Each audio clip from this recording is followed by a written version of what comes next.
So we're going to begin. Oh, just in time. Thank you, Olga. Good evening and welcome to Borough Hall. My name is Diana Reina and I'm the Deputy Borough President in Brooklyn. There is one item on the agenda this evening. Please note that this hearing is being recorded to comply with the public law for transparency. It will be available. I apologize, this is a typo. There are two items on the agenda, if I gave anyone a heart attack. It will be available for reviewing on Borough President Adams' website, brooklyn-usa.org, or on the One Brooklyn channel on YouTube. Web viewers may submit timely comments to Ask Eric at brooklynbp.nyc.gov for Borough Hall President Adams consideration. I'd like to just also note, if you'd like to testify to any of the items on the agenda, please sign up as a witness with Olga, our land use associate, and I want to just take this time to thank her and Richard Bayrak, our land use director, for their work on this ULURP. Calendar item number 160093ZSK.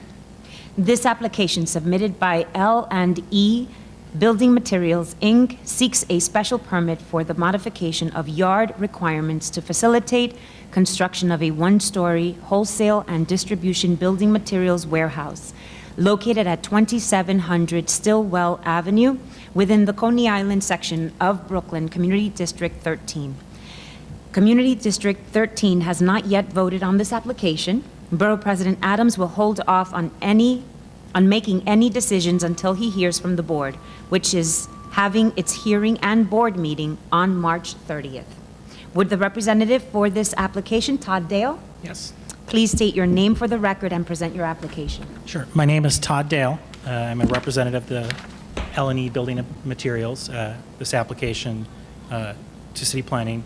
And as noted, it's for a special permit pursuant to Section 10632C of the zoning resolution to modify yard requirements to allow a proposed one-story warehouse. This site is located at 2700 Stillwell Avenue. It's on the west side of Stillwell, north of Neptune Avenue and south of the Belt Parkway. It is located in an M12 manufacturing district. It's also located within the Special Coney Island Mixed-Use District, which is precipitating this particular application. The site is currently vacant. It's currently used sporadically for the parking of automobiles. Most recently it was developed with a one-story structure that was demolished in 2013. This application is being filed to maximize the lot coverage on the property in order to create a building with a large enough floor plate for the proposed warehouse use. It's going to be 23 feet in height with an FAR of 0.84. The crux of the application is noted on this plan. You could detach the mic. Okay. Perfect. The crux of the application is these two sections in yellow. Currently, because of the Special Coney Island District, whenever you have a residential use next to a proposed manufacturing or commercial use, you're required to provide a 15-foot side yard, which would be this yellow portion here, adjacent to a residential use, or a 30-foot rear yard by a residential use. And as I said, this special permit would allow for a regular floor plate. We have reached out to the owner of this particular building, and they've given us a letter of no objection. This building is listed as residential, but there's actually commercial use on the first floor. We've also reached out to the owner of the lot at the rear and have not yet received a response. This particular building is listed as residential. It currently does appear to be vacant, though. As noted, this is proposed to be a warehouse. It would be for a new business, for a contractor supply business.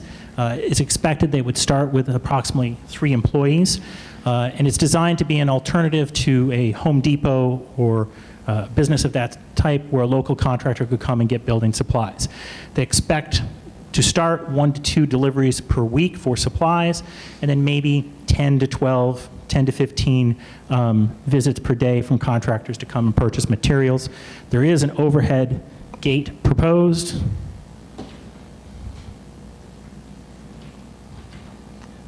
where deliveries could take place within the actual building whenever possible, unless it's a really large truck, and then they would try and do it during hours to minimize any blockage on Stillwell. Stillwell is mapped to 100 feet, so it's a very wide street, and there's already several warehouse and auto businesses that are there.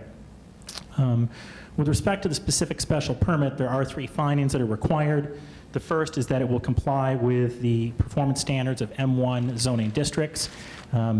We will comply with those. Most of those performance standards pertain to hazardous materials, radioactive materials. Since this is a warehouse of just building supplies, there's not expected to be any issues with that, but we would comply with any such requirements. The second is that the proposed use will not increase truck traffic to cause a disturbance. As noted, Stillwell is a wide avenue. There are very few deliveries proposed at the start for this building, which is only going to be 3,996 square feet. And then the last finding is that if you are going to be converting to residential use, which does not apply in this particular instance. With respect to the community board, the final vote is upcoming, but we did meet with the land use committee and the full board previously, and they offered no objections and supported the application prior to the final vote. And we're intending to reach out to the local councilman, Traeger, after the community board vote. We've generally found it tends to work better if we do it in that order. I'm happy to answer any other questions about the proposed building, the use, or the special permit. Thank you very much, Mr. Dale. I just wanted to ask, it is the Borough President's policy to promote the use of sustainable and renewable energy resources focused on advancing a sustainable future in Brooklyn. It is also his policy to promote practices to retain stormwater runoff. What considerations have been given by the developer to possibly, in cooperation perhaps with the Department of Environmental Protection and the Mayor's Office of Sustainability, NYSERDA or NYPA, towards incorporating solar panels, green, white, blue roofs, passive house design, permeable pavers, and/or bioswales, or all of the above? With respect to the particular use, at this point, solar panels really weren't considered because it's a warehouse use there's no office space in there. Was it assessed for solar panels? To be honest, I'm not sure, just because of the type of use. And could you just express to us whether or not it's something that can be considered, despite warehouse or not? The challenge here is to create what would be a grid, local grid for Brooklyn, and as we continue to see what would be solar capacity in our borough, we're trying to encourage, especially in industrial manufacturing uses, where there are clear capturing of sunlight, to be able to become part of another footprint of solar capacity. Sure, understood. We've reached out to the architect. It's definitely something we would consider if it was would work with the building design. We're not saying no by any means. Just at this point, it wasn't something I think that's been fully considered yet. Okay, but we will consider. And understanding that, I just want to make sure that it's not ruled out because you didn't have the conversation. And I also wanted to understand the architect. Is it a passive house certified architect? That I do not know. If you can confirm that, that would sure. be helpful. With respect to the other items that you raised as examples, as far as the green or the white roof, definitely open to that. Again, we would need to explore it with the design. As far as runoff, the only paved area would be at the rear of the building. It's not going to be accessible.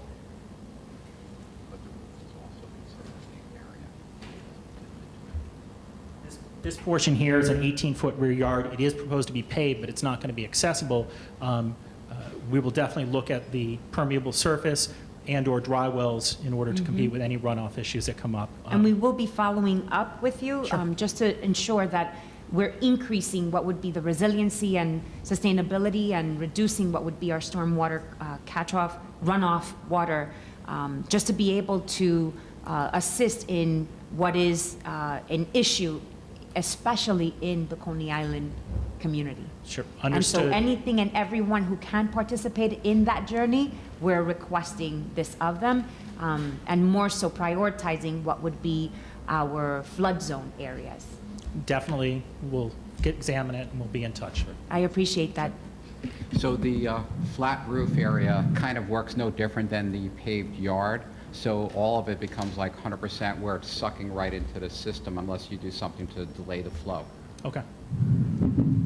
So that's a matter of pointing out to you that we want both, not just the pavement, as far as the back rear yard is concerned, but also the roof for the assessment, and everything that is within the means of participating in ensuring that these are measures that we are kindly taking favor to, that you are able to communicate with the developer. Definitely will. I appreciate that. Sure. The Borough President's policy to maximize job opportunities for Brooklynites with local businesses. When hiring practices arise, how will L&E Building Materials go about filling such opportunities? We just want you to share with the audience who will view what would be this ULURP hearing, where to go, and what the criteria will be. At this point, it's a new business, so it's not going to be moving from any other particular location. I know that as far as construction of the building, they haven't selected any contractors yet. They are interested in having local contractors work on, develop the building. The business, when it starts, they're anticipating 3 employees to start. And again, they're hoping to hire locally if at all possible. I don't, at this point, because we're still very early in the process and it's not an existing business, I don't think they've reached that level as hiring yet, but local hiring would definitely be something that they're interested in. We want to make sure that we stay in touch with the developer or yourself, Mr. Dale, so that if we can work with local providers as far as job training and hiring organizations such as Southwest Brooklyn Industrial Corporation, you have Bach Network, you have Hire NYC through the City of New York, that these are all programs that exist free of charge to be able to assist in what would be local hiring practices, so that the developer has a better opportunity for the new business to be able to meet their needs as required. I don't know if there's going to be any CDL training programs that are going to be necessary, but that's also another program that perhaps they're able to receive as a service as part of their new business. So we just want to make sure that we're making it very comfortable for the business to be successful and continue to grow. We also want to make sure that there is a participation with MWBE. Is this not just MWBE contracting, but local business enterprise, so that the construction site locally sourcing as much as possible, being able to acquire what would be MWBE opportunities for contractors in the local area, specifically to Brooklyn, even much more attractive as far as making sure that we're advancing small business growth in the borough. So these are commitments that we want to make sure we follow up with you on. Our office would definitely be interested in that, and stay in communication throughout this process. And as far as local contractors, since they intend to start a business for local contractors, Right. they want to be off on a Correct. good foot with them. So Absolutely. it's definitely hand in hand. Absolutely. And as far as your capacity is concerned, for this particular business is concerned, the opportunities to receive product by barge or rail to reduce what would be truck trafficking, is that part of the new business that's going to be moving in? To be honest, I'm not sure. I do know that where they are in Stillwell Avenue, they're planning just 1 or 2 deliveries. They're trying to minimize the amount of deliveries to bring them in. As far as, barge or rail, I'm not sure what opportunities are there, but Right. would be open to it.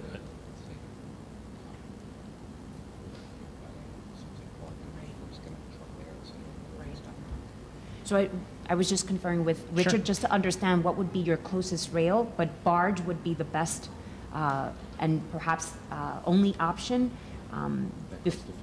that goes to 59th Street, 65th Street to be exact, where you would be able to have what would be mitigating the truck traffic issue as much as possible. So we're just trying to promote in the borough this connection of not just trucks, but also in addition to what would be rail and barge, capitalizing on our blue highways, as we're recently labeling our waterways are concerned. And so we want to make sure that we're encouraging other methods of receiving goods and exporting goods. And so I wasn't too sure if this is something that has been taken into consideration. But it's a great canvas to work with you, the business and the developer, if not one in the same. Is the small business one in the same with the developer? Yes. Okay. Yes. Okay, so we're making sure that there's no mixed messages as you communicate them.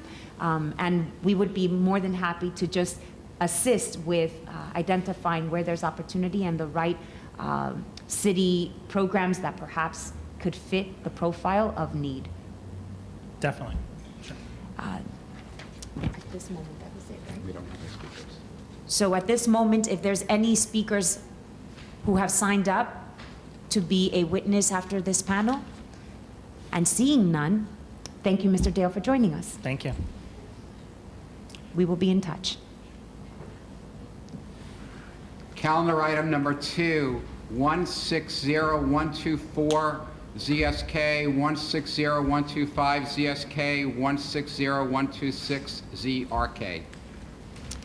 These applications submitted by 19 Kent Acquisition LLC with the text change having the Department of City Planning as co-applicant seek the grant of a text amendment to establish an enhanced business area and special permits applicable to the enhanced business area.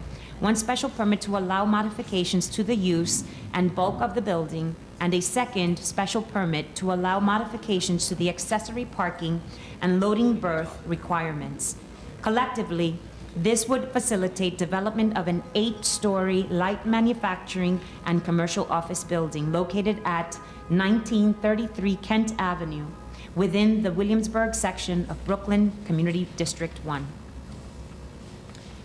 Community Board 1 voted on March 8th to disapprove the text amendment with conditions to limit the Department of City Planning's text amendment to the block of 25 Kent Avenue, require leased space at 20% below current market rate, mandate local nonprofit oversight of the required industrial spaces, including assistance in marketing vacancies and certifying accurate and affordable lease rates, require Department of City Planning to develop a tool to enable industrial businesses in adjacent M1-1 districts to add height and bulk in order to expand their operations without a variance or ULURP.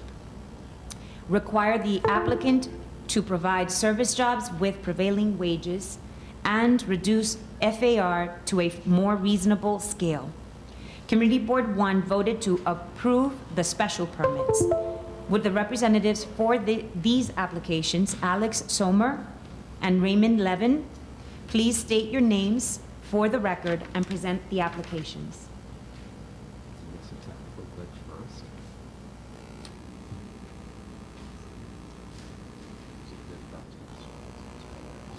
Thank you for bearing with me. Sure. So my name is Alex Sommer. I'm with the Department of City Planning. I also have Anna Slatinsky, who's the Deputy Director of the Brooklyn Borough Office with us as well.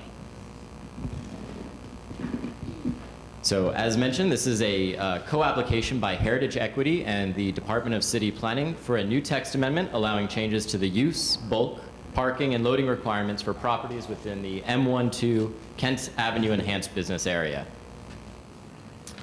The proposed text would impact an approximately 14 city block area, which is an M12 zoning district. It's within the Greenpoint Williamsburg industrial business zone. You'll see that the G and the L train are within about 5 to 7 blocks of the study area, as well as the East River Ferry Station about 5 to 7 blocks southwest. The M12 district consists of some existing light industrial uses. However, there are a growing number of commercial conversions continuing to occur in the area. These are mostly for restaurants, bars, and entertainment venues, such as nightclubs, live music venues, and bowling alleys. There have been some upper floor office conversions in this area. All new construction, however, has been generally to accommodate new hotels, with at least 5 existing or currently under construction. The M12 zoning district, which is the same area as the proposed text change, allows up to 2.0 FAR floor area ratio for most commercial and industrial uses, and up to 4.8 FAR for community facilities such as medical offices. It has a 60-foot high, about 4 or 5 story maximum street wall height before requiring a setback via sky exposure plane, which currently allows tower-style developments and can reach up to 20 to 25 stories in height. As co-applicants, Heritage Equity and the Department of City Planning are requesting a text amendment to facilitate a new mixed industrial commercial development at 25 Kent Avenue. It allows the private developer to go through the public review process and apply for new use, bulk, height, parking, and loading special permits. While the text would apply to the 14-block M12 district, any future applications for these special permits would require a completely new discretionary public review and environmental analyses. So the developer is requesting an increase in their maximum allowable office and industrial floor area. This bonus floor area would be defined as an incentive use. It only allows industrial and office uses within that set-aside special area. In order to modify the floor area, the text requires that the developer include a minimum amount of industrial-only space. This industrial-only space has to be dedicated.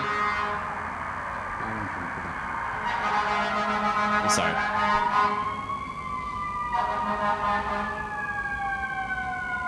So this industrial-only space has to be dedicated in perpetuity, and it's defined here as a business-enhancing use. This must be provided at a ratio of 1 square foot for every 2.5 square feet of incentive uses, and it ends up resulting in about 0.8 FAR, which is about 1 full floor of new development. Additional conditions, including minimum amount of contiguous space, access to loading bays and freight elevators, and minimum spatial dimensions are also required. These would be submitted to the Department of Buildings and recorded in a legally binding restrictive declaration against the property. Additionally, the current M12 tower envelope would no longer apply. Instead, the text would require a contextual loft-style building, and this would require the development, or 25 Kent Avenue, to be built to the street line, increasing the maximum base heights to 75 feet and allows the maximum building height of between 110 and 135 feet, which is significantly shorter and squatter than current zoning allows under M12 zoning. The proposal would also allow the reduction and waiver of underlying parking and loading requirements.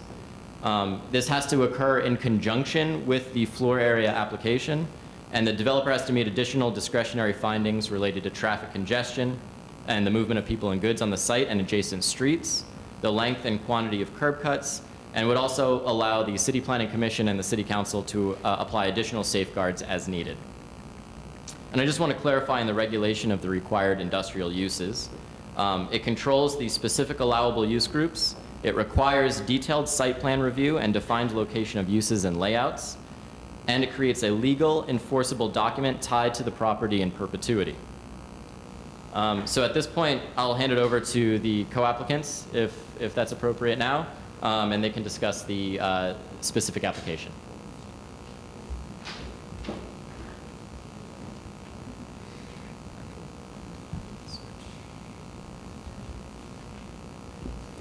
Yes, thank you.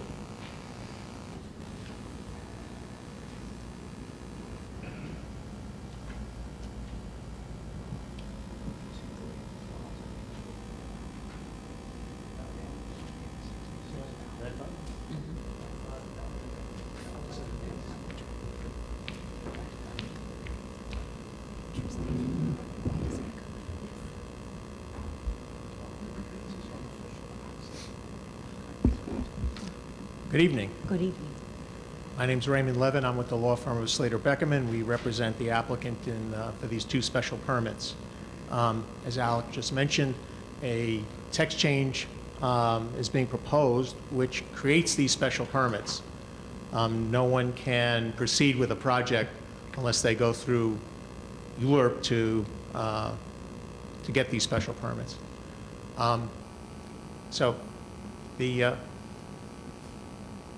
This project will be the first unsubsidized creation of industrial space in Brooklyn in decades.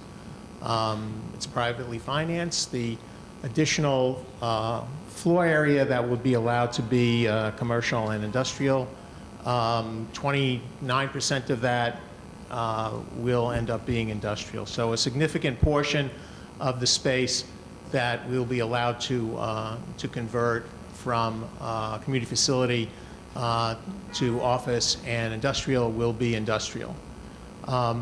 It will create a significant number of jobs. Contractor says that it'll be about 1,000 distinct construction jobs and 1,500 long-term jobs of people working within the building. The building will sort of carry forward the production economy, which is growing in Brooklyn. As we said, it will provide unsubsidized industrial space, unlike many of the other projects that you've read about recently. The text, as Alex explained, covers a 14-block area. We're here only talking about 1 block, and we're applying for the special permits that were created to convert that community facility space to office and industrial, and to reduce the parking and loading requirements. This will stop or help to stop a trend in this part of Brooklyn, which has seen in recent years developments that do not include industrial space. Hotels, clubs, entertainment venues are what's been happening, and there are a lot of people in the area that want to see other types of development, which hopefully this project will foster, not only on our site but other sites. These are some of the new projects in the last 5 years. You can see the William Vale Hotel, which uses the current height and setback requirements to get up to 250 feet in height, well out of scale with the neighborhood. The proposed text doesn't change the maximum floor area that is permitted. It's still 4.8. What it does is it allows the 2.8 that community facilities can occupy to be occupied by business-enhancing uses like manufacturing uses and commercial office uses, not allowing hotels or entertainment or mini storage in this additional floor area. What we're proposing, you can see the total development is the same under both scenarios. Obviously, there's no industrial space required under current rules. Applying for the special permits, we would be providing 64,000 square feet of light industrial space. We'd be providing 320,000 feet of office space and retail space. Half of that space would be under the current M12 requirements, and the other half would not allow the hotel's entertainment uses and mini storage. Right now, there is no height limit. The height limit is controlled by height and setback, as you can see by the building across the street from this site. It can go up to 250 feet, maybe more. The special district, in order to get the benefits of the special district through the special permit, our height's limited. In our case, it would be 135 feet.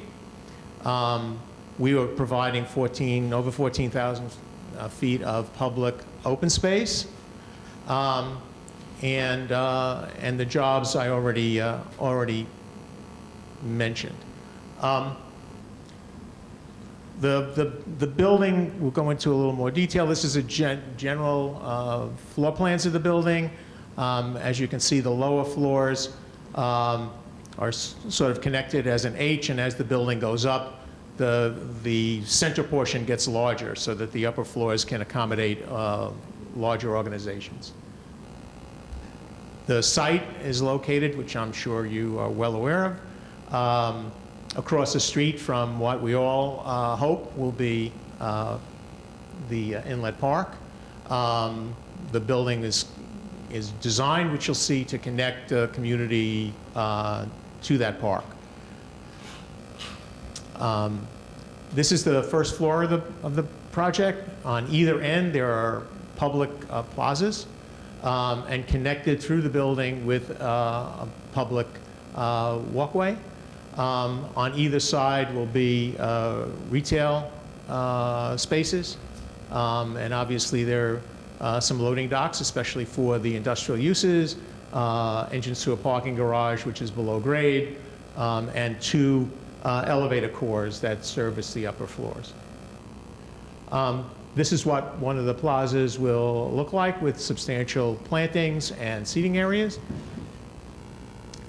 This is a view of what a cafe fronting on one of those plazas would look like. This is a view looking down that central corridor as the building expands above it, and you can see into the building and see people working, both in the industrial jobs and the office workers. This is another view showing, looking over the plaza to the building. The building's design is designed to pick up on the neighborhood's brick nature, and then at the end walls, it's sort of like it was sliced, and the end walls are glass. A lot of balconies in the space for people to congregate, and certainly people will congregate on the first floor. This is a view on one of the upper floors of that central space, where tenants can mingle and have shared services. So part of the building can be sort of like a WeWork kind of idea. This is another one of those spaces in the central area, where people can congregate, people can work. The developers of this project include Heritage Equity Partners, which is headed by Toby Moskowitz, has developed a substantial amount of space, largely in Brooklyn, a lot of it in this neighborhood. And Rubenstein Partners, they are a company out of Philadelphia. They manage over 8.5 million square feet of space, and are a large family-owned business. The two of them combine to we think, provide what's necessary to get this innovative building done.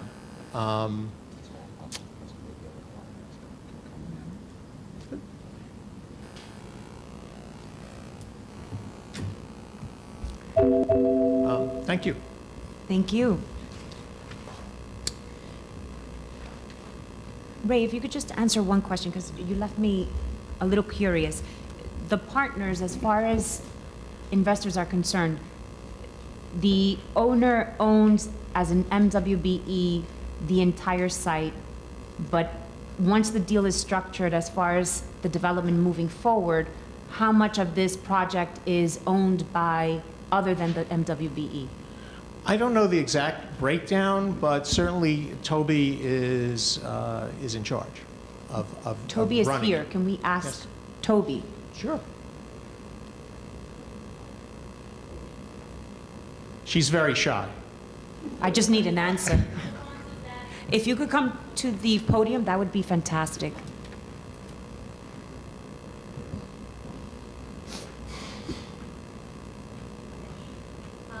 First of all, right now I'm not a certified women-owned business, even though I can represent that I'm a woman.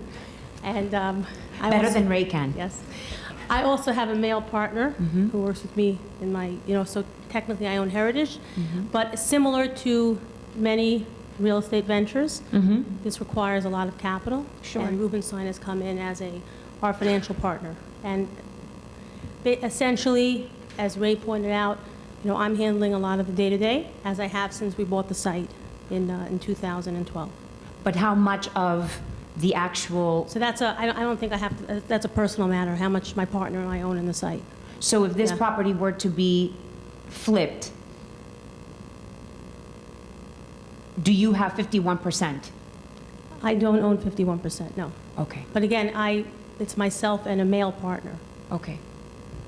But I would add that we take, obviously as a woman in business, a lot of our engineers are women-owned, women-owned businesses. We have, as part of the ICAP program, we're certainly vetting all of our contract with minority-owned businesses and women. Oh, I haven't gotten there. I appreciate that, Oh, Toby. I just no wanted to make sure that I had clarity because the final slide just raised that question as far as clarity was concerned beyond what is on paper today. So I just wanted to understand that.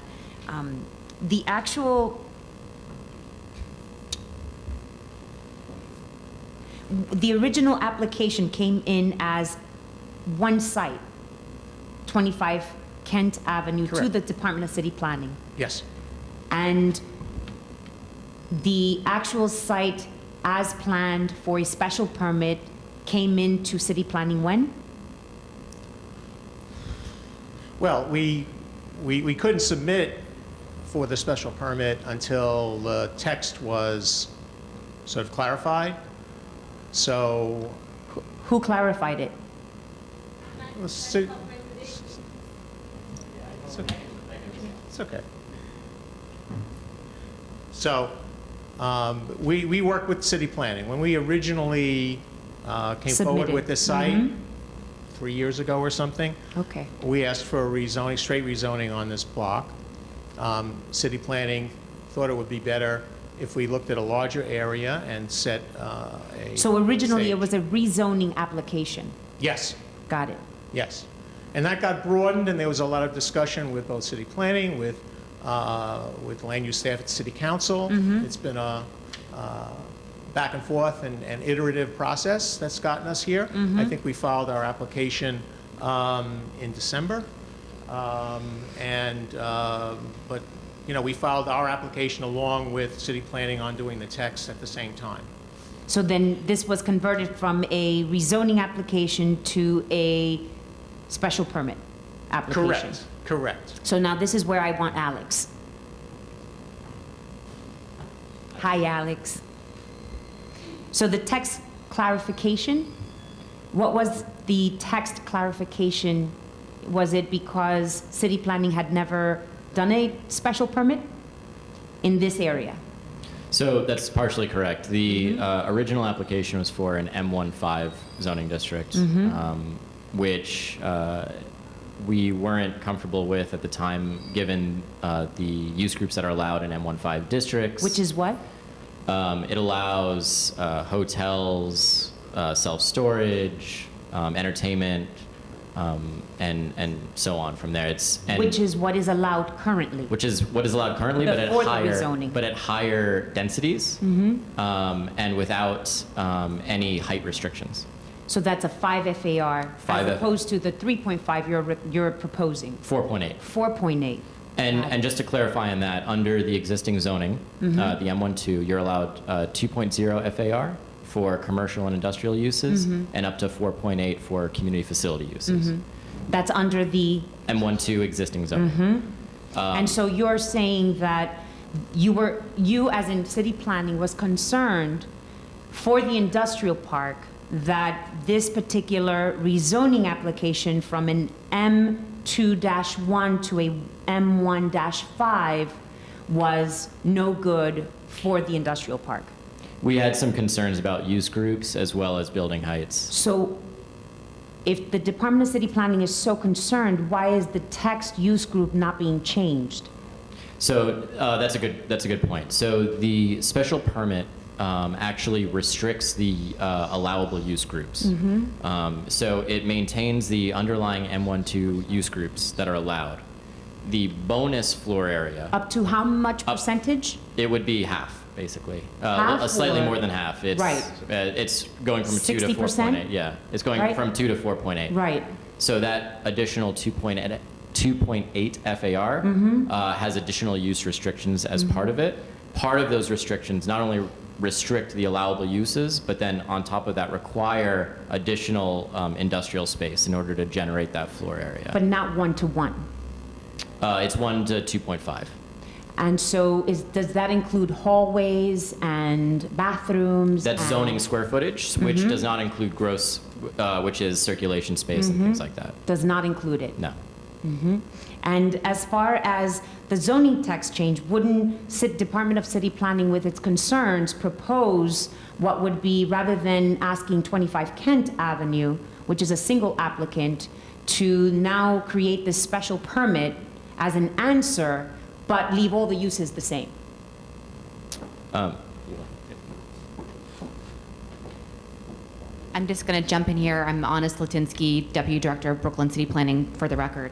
So the approach we had to take here was really balancing the broader policy considerations for this area with the very specific proposal that the 25 Kent application includes. Broader policy Broader policy considerations. considering what was the boundaries of the IBZ, It was the IBZ. It was the concerns that the had been raised. 2005 rezoning. Well, right. So the current policy context is the existing zoning put in place in 2005. It's the IBZ, and it is the direction that the underlying zoning had taken in the neighborhood and various concerns that were related to it.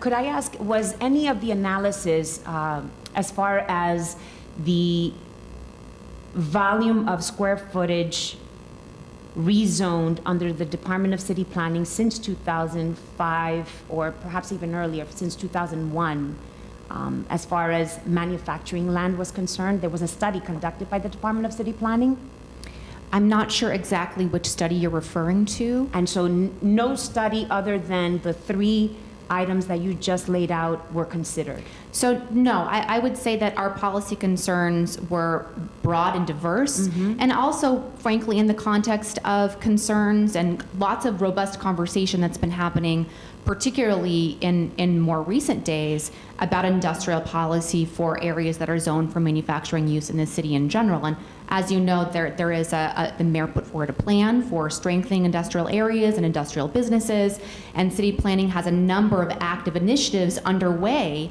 in order to really grapple in very meaningful ways with that policy. Which is why this is surprising, because this is taking into account what is, what you've given, what you've just mentioned. This is going ahead of that. Right, it's really happening in parallel, and I would just remind you that these private applicants approached us approximately 3 years ago, and under the city charter, folks have the right to apply for changes to the zoning however they wish. Sure, we're and they always, would have we're gone to the always, BSA as well.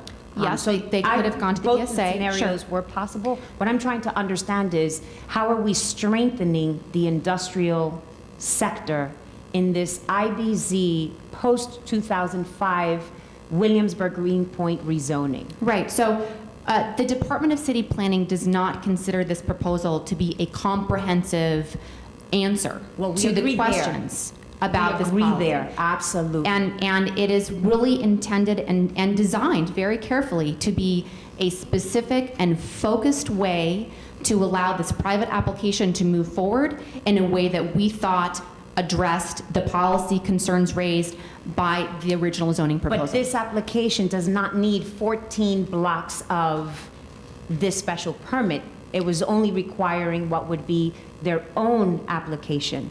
City Planning thought it best, without any analysis.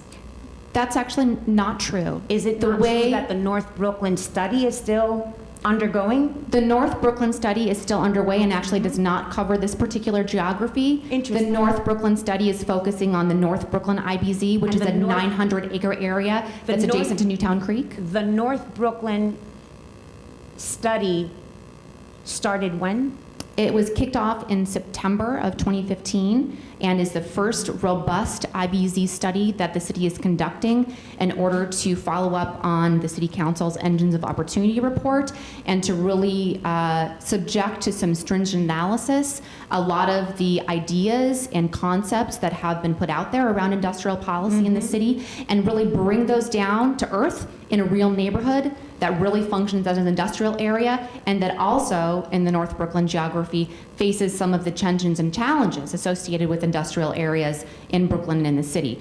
We chose North Brooklyn rather than including many areas at one time or rather than choosing another IBZ because North Brooklyn represented a very significant concentration of core industrial uses as well as other areas that were experiencing change. We had to draw the boundary in a way that made sense. It is a very large area, and it really does allow us to grapple with those questions. It's extremely important to make sure we understand how the high-level, bright ideas would actually potentially work in the real world, and that's the opportunity we're pursuing with the North Brooklyn study. I heard every word you said. I just find it very convenient that the Greenpoint Williamsburg IBZ, which is the same provider who manages the North Brooklyn IBZ, is left out of the study. And it just so happens that it's undergoing what would be the special permit process that was not originally intended to take on 14 blocks, but rather one building. Right. So I have a couple of responses to Please. that. One of them is that we actually are learning a tremendous amount from the public process and the scrutiny that this particular proposal is under. And we actually see it as being helpful in that the questions that are raised, the ideas that are coming up, and the need to really think carefully about this is actually really adding to our understanding of industrial policy in the city in general. And again, remember, this is a private application. This was not something that the Brooklyn office cooked up to put the cart before the horse. This was a way for the city concerns to be addressed while allowing this private proposal to move forward and allowing Heritage Equities and their partners to make a really significant investment in creating jobs and growing businesses in Brooklyn. I have a complete appreciation for the investment. I wish it could have more industrial spaces, meaningful to what would be what I believe is the start of undermining and displacing a lot of businesses in this area. Considering this proposal, I think about cold brew. And if you don't own your building, you cannot consider the fact that you may not exist in 5 years as a new business in the Greenpoint Williamsburg rezoning, unless they are offered another location, because now we've incentivized that landlord to be able to develop that site and perhaps not renew their lease. And where will they be offered? A new site. And it's not like I'm seeing any type of industrial development fund being created here. We're trying to push an agenda that one particular building has given thoughtful investors the opportunity to go in to develop this particular design as is. But we are not seeing the same, and what you're telling me is that this is your pilot. We wouldn't express it exactly as a pilot because it's not really a proposal that originates fundamentally from the city. The form of the text amendment and the special permit allows for a basic rationale to be created. Remember, the requirement for industrial use, the building envelope regulations, all these things were the product of a cooperative conversation with the applicant over time. And just let me finish real quick. That this was a way for us to ensure that some industrial use would actually be created as part of this development while providing an alternative to the as-of-right hotel, nightclub, and other non-industrial development, which was actively happening in this area. You say that 15 years ago. Well, you say that businesses here are concerned about being displaced because of development. Well, that's true under the existing zoning. We think this provides an alternative to developing a hotel, one that will be compelling. That said, I think it's important to emphasize that any property owner or developer that wishes to take advantage of this is compelled to go through this same public review process. Sure, and so why limit it to 14 blocks as opposed to the whole IBZ area?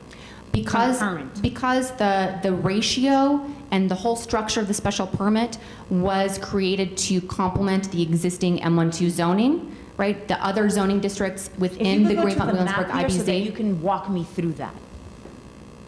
You know what? Is there a map on this one? No, there's no. Sorry, have a it's the map other there. presentation of the map. Can you try to Yeah. find it?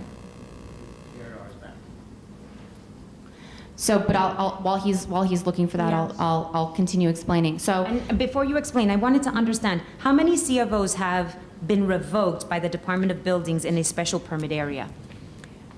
For instance, the garment district. I can't answer that question. I'd Wouldn't have that to. be part of the analysis? Looking at how many CFOs have been revoked for special permits around the city? Correct. That's a very, very broad question. I just said I limited to the garment district. And I can't answer that. I'm a Brooklyn planner, so I unfortunately No, don't and I have understand that. Yeah. If you can just request that. Sure. From Purnama. and No problem. Just express that we're requesting what would be the statistics of revoked DOB permits on special Sure. permits, specifically in the garment district, which I recall would be similar circumstances. There are requirements for Correct. for space to be used for particular kinds of Correct, things. 70-30%. And I think that's actually a really important example because it highlights that the zoning actually typically does not require particular things to happen, right? The zoning, for the most part, allows for a variety of things to happen. And this gesture here towards actually requiring that industrial space be provided is not something that is applied very generally around the city. And There so are other it's- examples. It's admirable, and I want you to understand that in hosting a hearing as the chair of the Small Business Committee, asking the very question, 0 had been revoked. So I want to know if that's changed. I will find out for you. Thank you. So the map is there. Right, so the M12 district is the area which is right here. The M11 district is here. You can't see it on this land use map because this is only a map of the IBZ, but it's right up against R6B, very moderate density residential blocks. And in addition to The park is right there. there's the park. McCarran. The park is By North 15th. Mm-hmm, McCarran Park. and then on the other side is residential use. So there are a couple of reasons why we confined the text to make the special permit available to just the M12 area. One of them was density. We were not confident that kind of 4.8 FAR density would be appropriate for those other blocks. Based on what? Well, based on the existing lower density, right? 1 FAR is actually the maximum development allowed in that area currently. And as I mentioned, it's actually adjacent to other residential uses. I wouldn't say that, ultimately it might not be that there is higher density appropriate there, but 4.8 FAR is a really very significant jump, and we were not confident that would be appropriate there.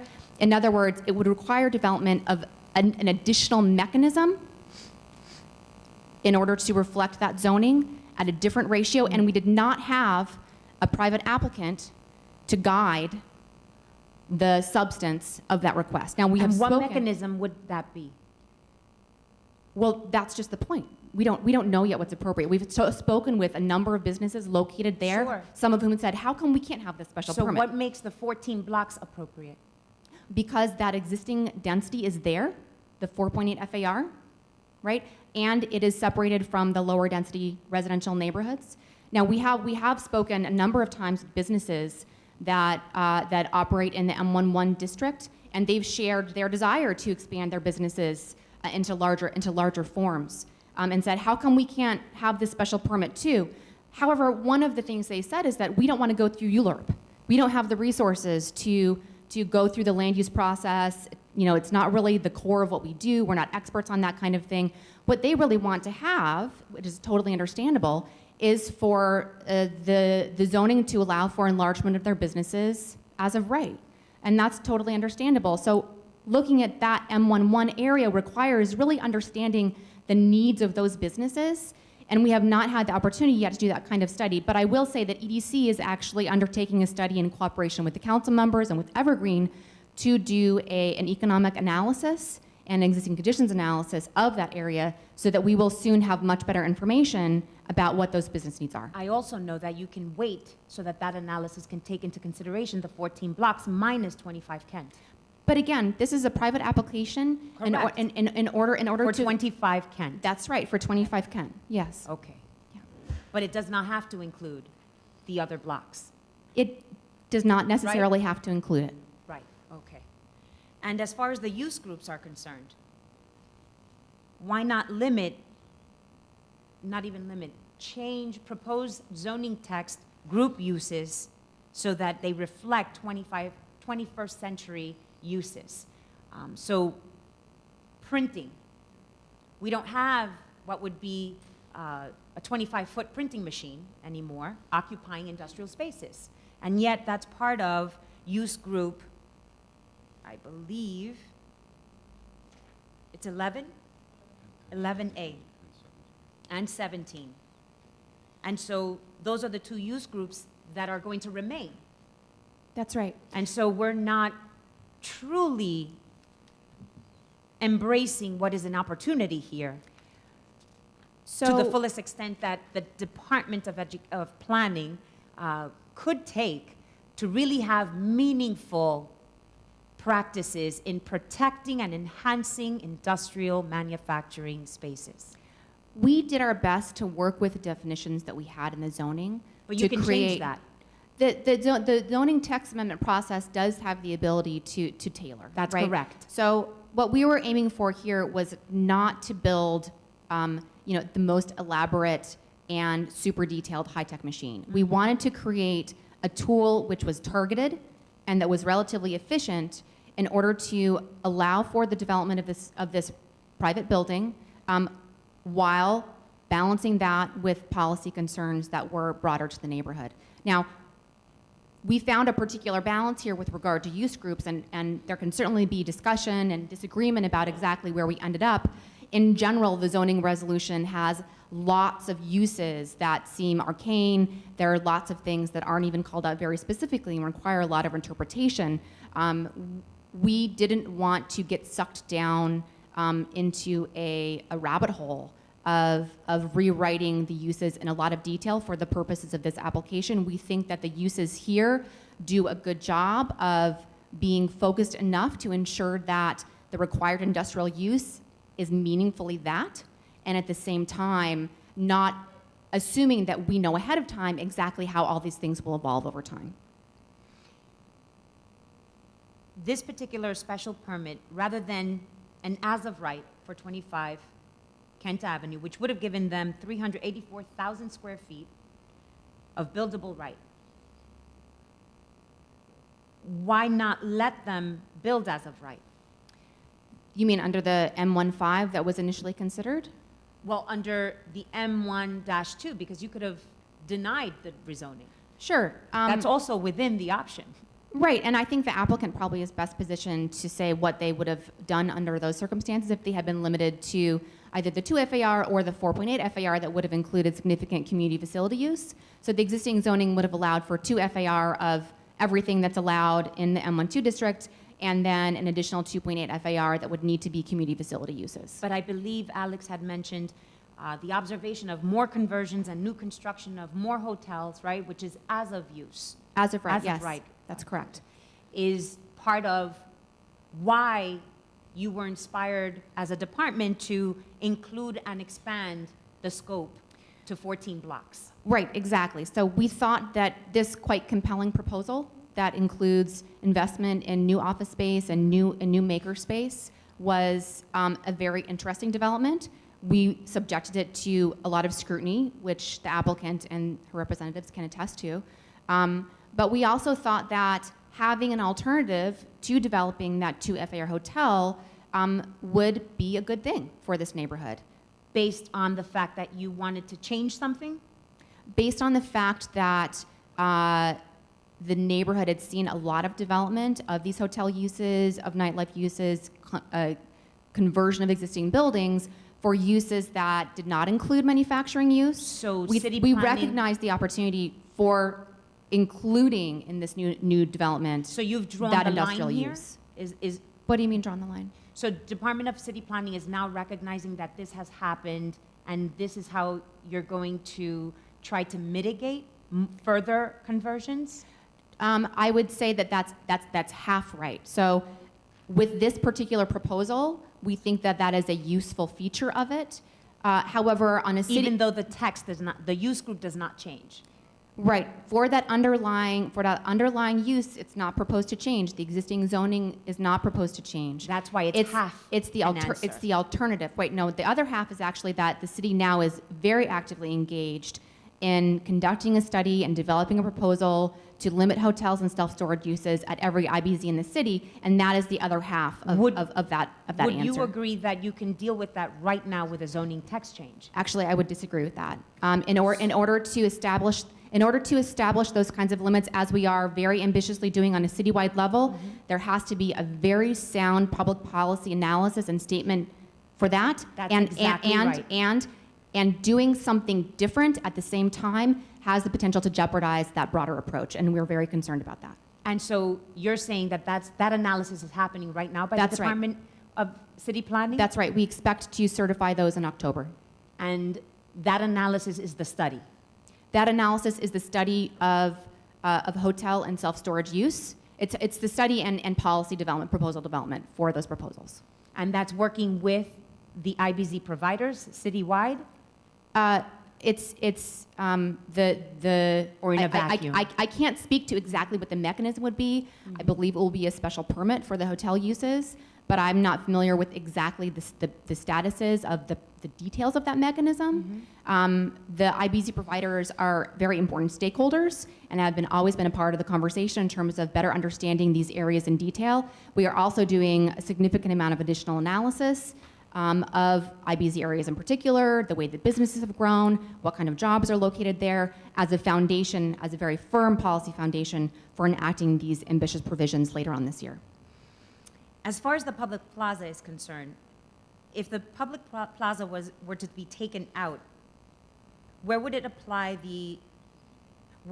the square footage be applicable to? Is it the enhanced business area, or is it the... It's the same. It's actually this. It's only the height limit that changes. So the maximum floor area and the ratio of industrial to other uses remains the same, providing the plaza allows for the building to be taller. It allows a maximum of 135 feet height as opposed to 110 feet, which is the limit without a plaza being provided. So it limits the height? That's right. With the public plaza? No, the plaza Without. allows for taller. Okay. Because you're providing the open space, and that means it kind of squeezes the footprint of the building, and in order to achieve their floor It makes area, it they go a taller. little bit taller. That's exactly right. And if you took it out, it would be lower, That's right. and you don't gain any more square footage? That's correct. The square footage remains the same with or without the plazas. The shape of the building changes, though. So as far as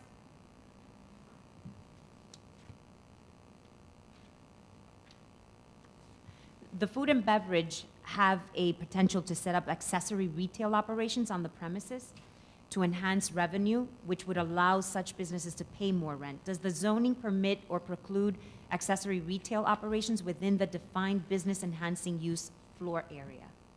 So first of all, I just want to note that retail uses are allowed in this scenario because they're allowed by the underlying zoning. But to your specific question, accessory uses would be allowed for the business enhancing uses, and Which that could counts towards the 17%. That's correct. So that would be included as long as that space are recognized as accessory. We haven't proposed to prohibit a retail component of that space. Why?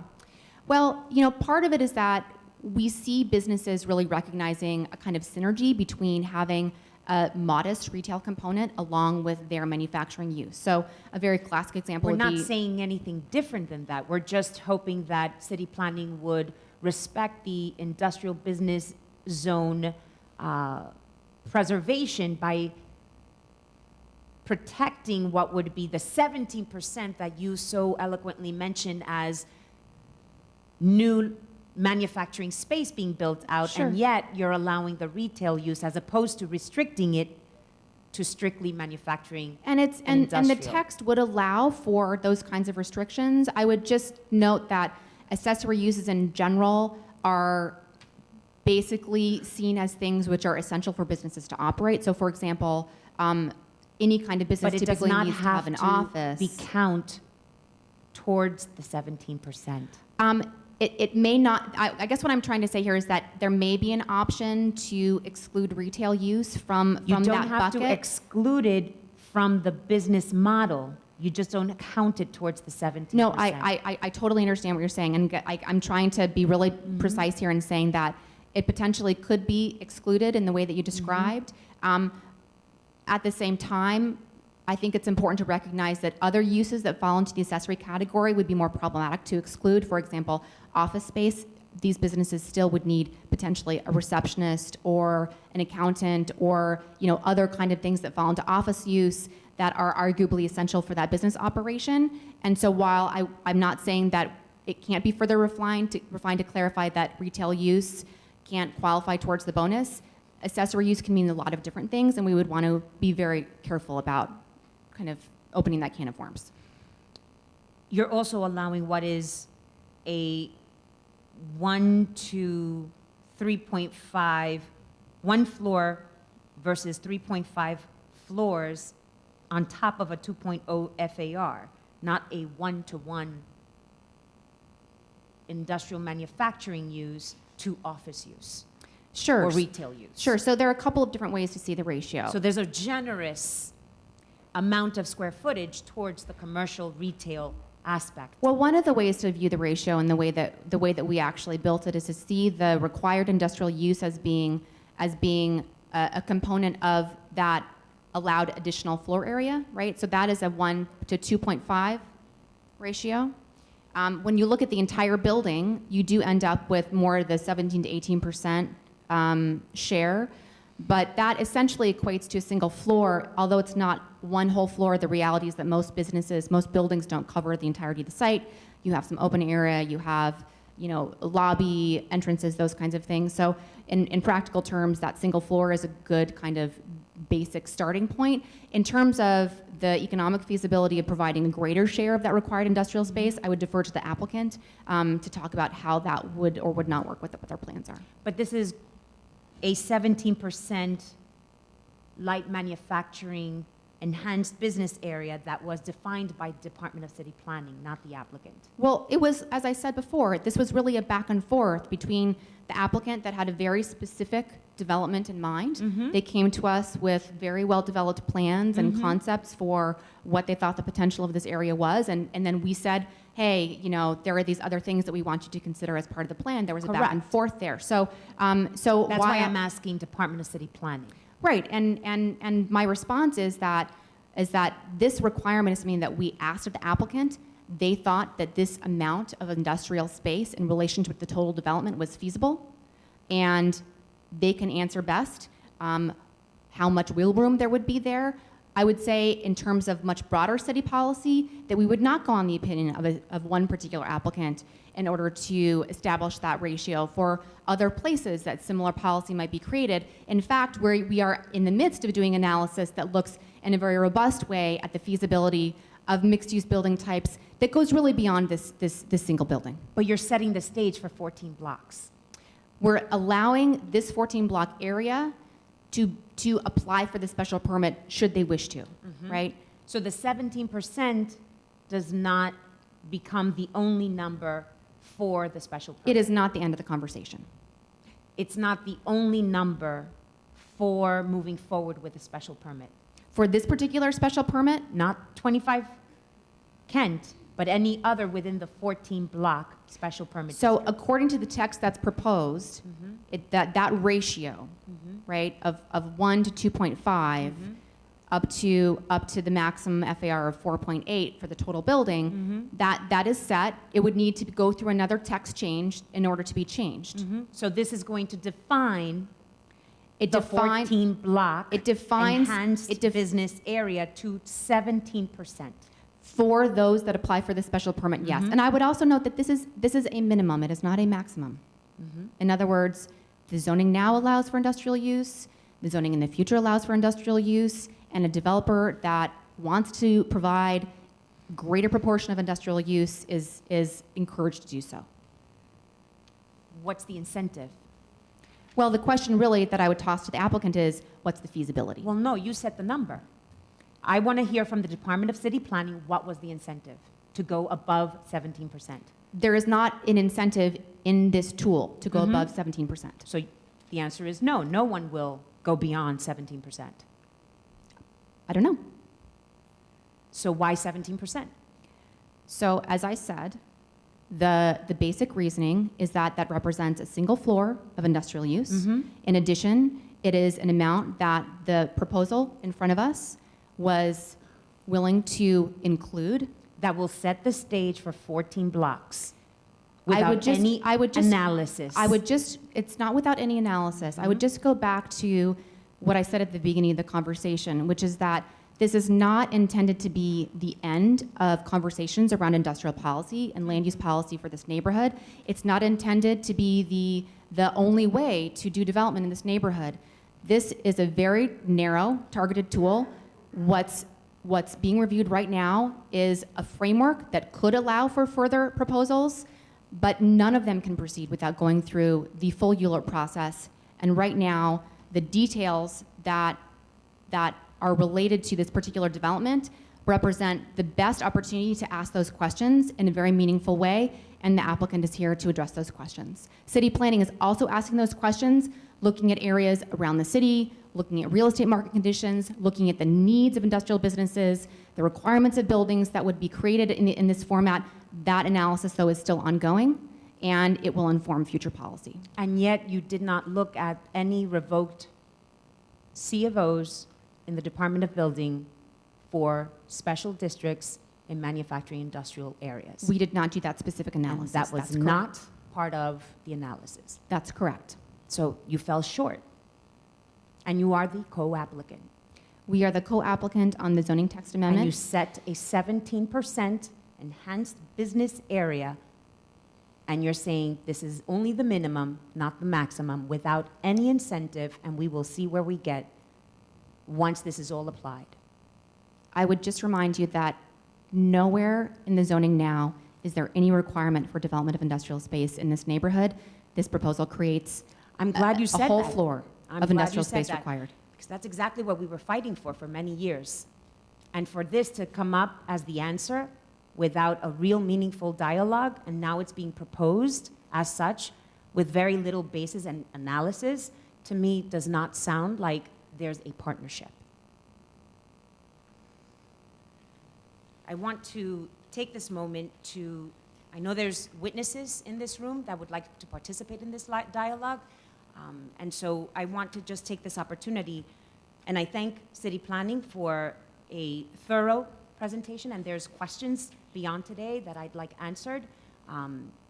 Certain numbers that we raised as far as revoked C of Os in the past, specifically to what would be similar models like the Garment District, to understand better analysis on our part so that we could be responsible with this application as you are the co-applicant, and that should have been part of the analysis. I want to move to request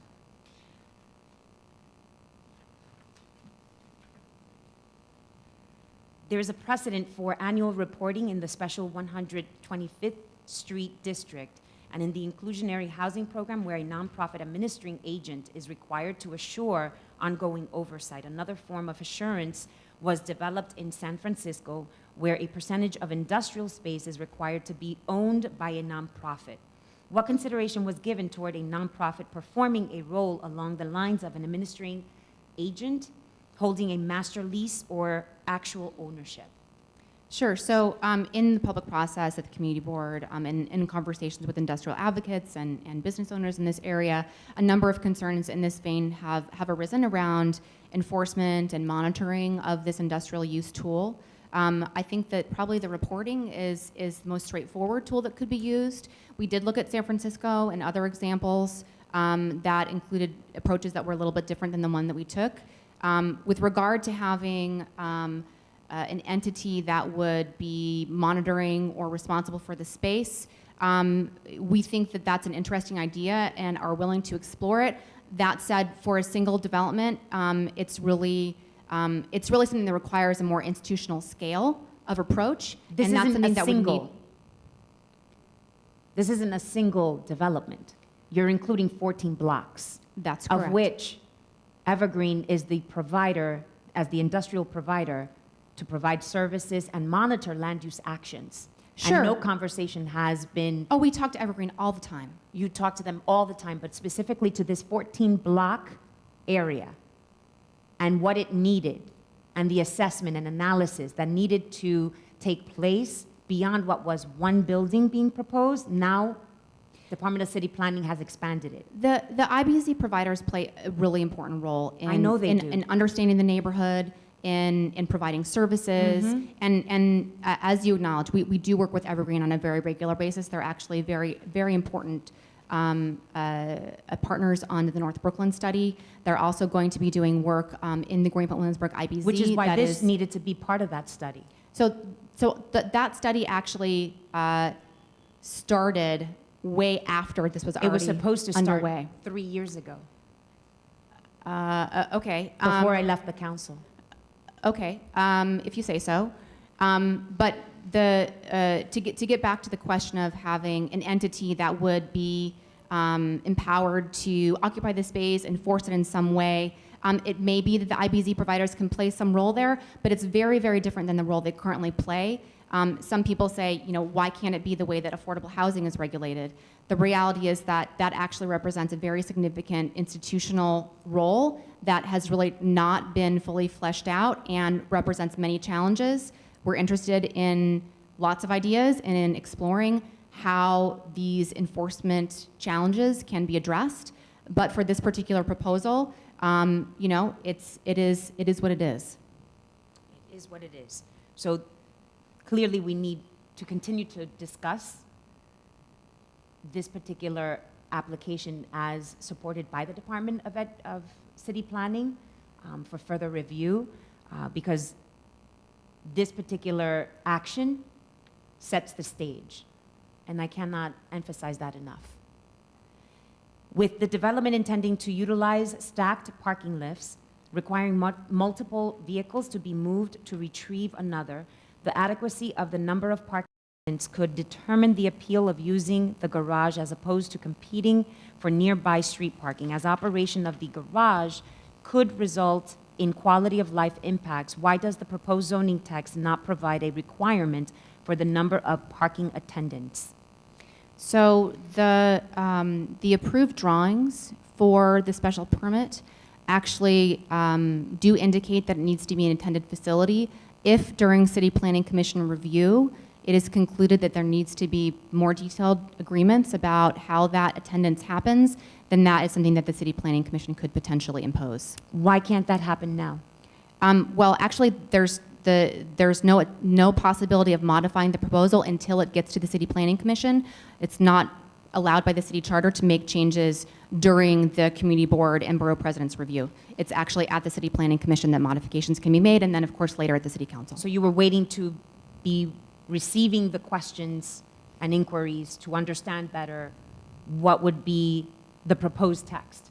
No, the text is proposed, to stand on its own. But the whole purpose of ULURP and public review is to allow for there to be commentary and concerns and issues and suggestions to come out. And that is the reason that the City Planning Commission has the ability to modify proposals and also that the City Council has the ability to modify proposals. I would just note that it's typical for special permits and other discretionary actions like this to include language saying that the City Planning Commission has the authority to impose provisions in a general sense that affect land use. And sometimes a very detailed comment like the number of attendants at a parking garage is something that could potentially fall into that category. I can't speak on behalf of the City Planning Commission, but that's the kind of thing that could happen as part of the process.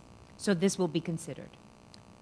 Absolutely. I mean, if it's something that comes out in public review, as it has, then it is part of the City Planning Commission's consideration. Considering the limited availability of parking resources in the neighborhood, given there are no use restrictions on off-street parking spaces, how might the new parking garage at 25 Kent Avenue be utilized as a potential paid community amenity? I would let the applicant describe how they want to operate it, but I would first note that the zoning does allow for the public to utilize a parking garage in a manufacturing district, provided the businesses in the building itself are adequately served.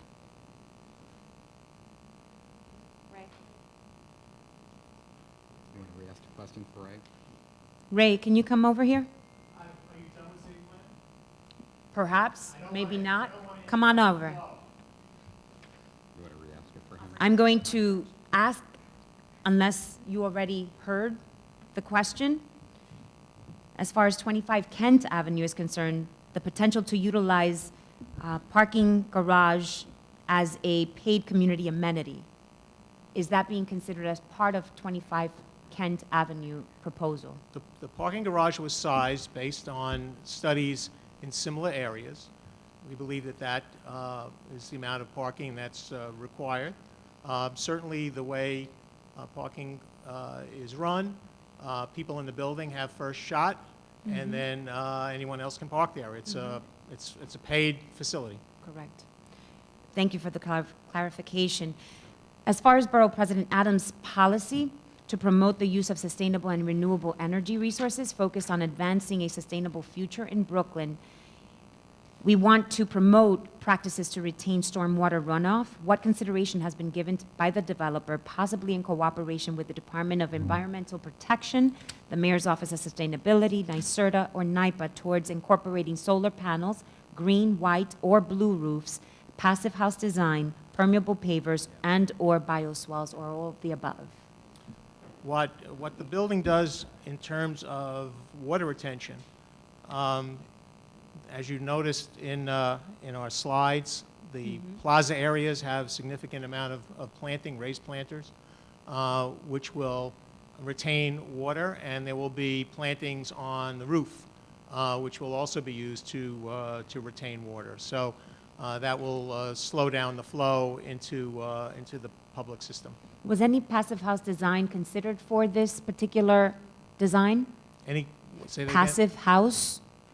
I'm not sure what passive house means. Is the- We are looking to do a targeted gold LEED certification, where, as you know, the site is contaminated. So one of the things we're doing for the environment is we're participating in the brownfields program. So we're cleaning up the site. The building will be designed so that the electricity in spaces that are not used will be turned off. We expect that the building will function with about 15% less energy use than a building built under current city building codes, which, as you know, have recently been amended, including a number of energy saving requirements. Our building will far exceed those. So I don't know whether that addresses your specific question, since I don't know the program that you're So- related to. Passive house was adopted in the United States back in the 70s. Germany took off while we waited, and now it's coming back. And the design is very simple. It's air tightness, Okay. keeping what would be air out, air in, and making sure that you understand passive house is 400 times better than LEED. And fair to say that it's also less expensive. The passive house design is a certain criteria that you have to meet, similar to LEED, with less paperwork. And so the upfront cost, as far as what would be the architect who would be certified as a passive house design architect, would have to meet the criteria as listed by the Institute. And so we're trying to make sure that, as far as our borough is concerned, we're proud to say that we are leading the nation in passive house design, and we've yet to make a dent. And so we want to make sure that wherever we have opportunity to build out passive house design, that we're doing so. And so this is something that we would continue to request of developers as they come to us. It begins with a conversation as far as the architect is concerned, understanding whether they are or are not passive house design certified, and then asking what would be the cost analysis between doing passive house or not, and what would be the long-term cost savings versus the short-term upfront costs, which are significant but worth what would be long-term operations of building performance. We'll look into it. We would appreciate that.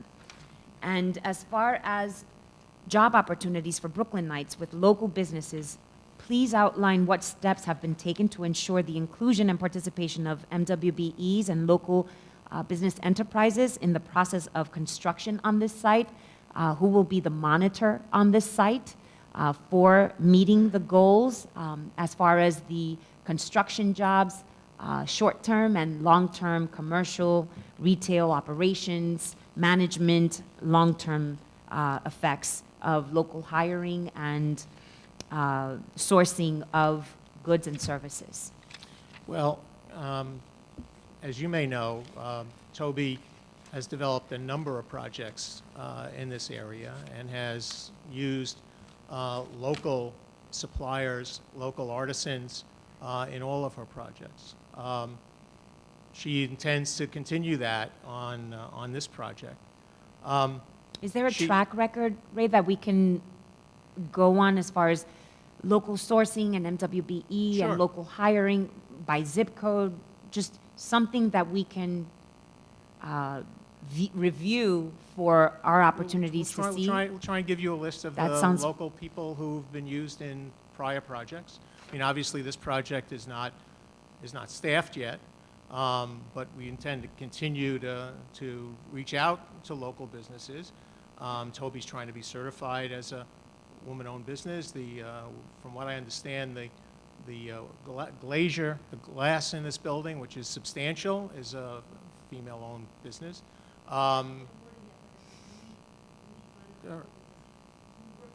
Toby, go to the mic. We haven't yet awarded the contracts, but there's a woman-owned business that was, I think, just certified in South Williamsburg, who's doing the windows on two other properties for us, who's the lead. She's the lead candidate. We've been coaching her and working with her to hopefully award her this contract. Sorry, to interrupt, Ray. No, you're not. So we will wait for that analysis. Sure. Is there going to be a tracking monitor on the Well, site? ICAP requires that, so there will be. Well, I know they require. One thing is to require, and the other is to enforce. And so I'm asking. Well, you have to submit your reports to them, and it's their job, which our tax dollars go to enforce. And so who's the monitor? ICAP. ICAP is going to be the monitor. So For our outreach, absolutely, yes.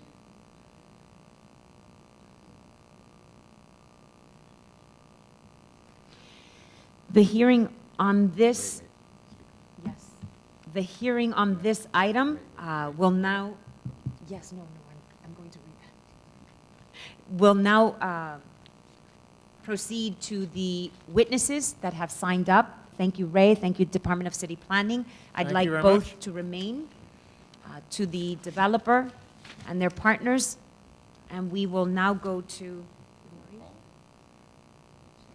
I apologize, Lori, and I'm trying to read the last name, VP, Lori from the Brooklyn Chamber of Commerce.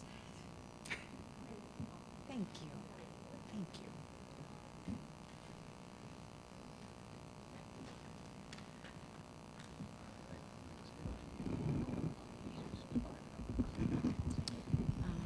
Just take this. Good evening, and thank you for having me here. My name is Lori Raphael. I'm the Vice President for Strategic Partnerships with the Brooklyn Chamber of Commerce, speaking on behalf of Carlos Shizura, President and CEO of the Brooklyn Chamber, in full support of the development at 25 Kent Avenue. The Brooklyn Chamber is a membership-based business assistance organization which represents the interests of its member businesses as well as other businesses across the borough. The Brooklyn Alliance is our nonprofit economic development organization which works to address the needs of businesses through direct business assistance programs. The project for the development of the mixed-use site at 25 Kent Avenue by Heritage Equity Partners and Rubenstein is the first new privately financed manufacturing and office site built in Brooklyn in many years. In a recent poll of our members regarding their concerns about doing business in Brooklyn, the cost and availability of real estate was their #1 issue. A new speculative development of this magnitude will go a long way toward relieving market pressures that are increasing costs and leaving businesses with little viable commercial and manufacturing inventory. As the area increases in hotel and recreational development, The maintenance of an industrial base is key to keeping businesses in Brooklyn. In addition to nurturing the new production economy, the project will bring 1,000 construction jobs and 1,500 long-term jobs to its Williamsburg neighborhood. The current zoning allows commercial and community facilities as of right. The developers are seeking to allow for more commercial and light industrial space to replace community use with at least 29% of the repurposed community space set aside for light manufacturing. We are in full support of the zoning text amendment and special permits as requested by the developer. Thank you. Lori, could I just ask you, this Sure. particular special permit, you're in support of 25 Kent Avenue receiving it, or the full 14-block scope? As far as the Brooklyn Chamber is concerned. We're carving out 25 Kent for now for this purpose, Okay. right? Yes. Mhm. Thank you. Ethan Arroyo from SEIU, 32BJ.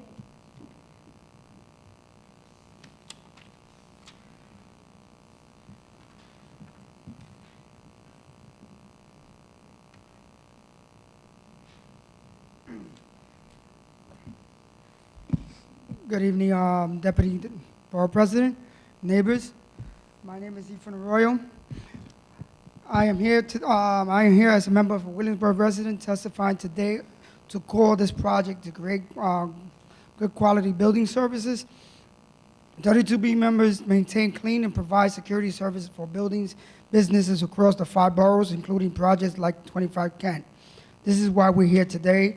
I want to urge Heritage Equities to commit that it will create high-quality building services unless developer commits to the creating family-sustained building services jobs. Believe 25 Kent pose a threat to stability of our community.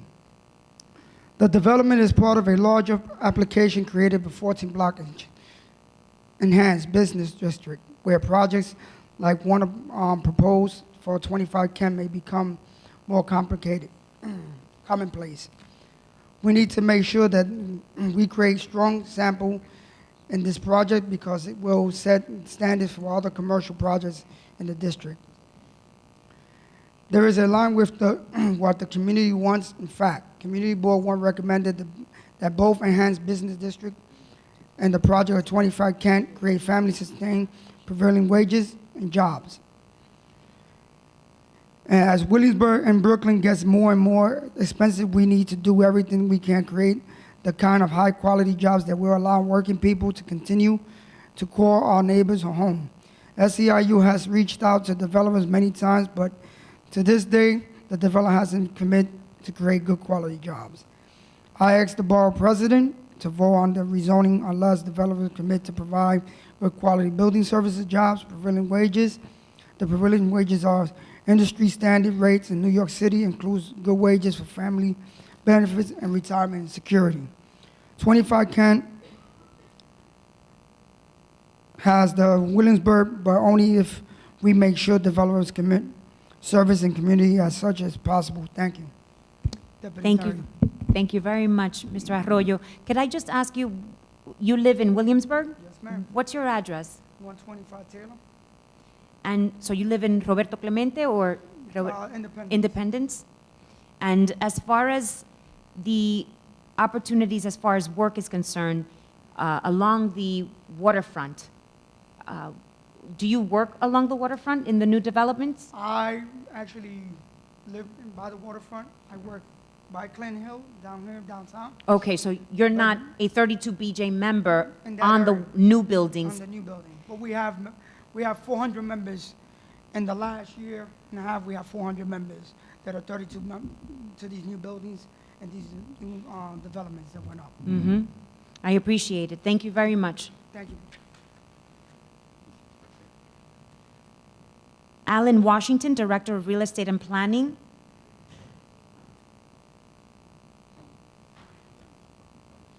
Downtown Brooklyn Partnership.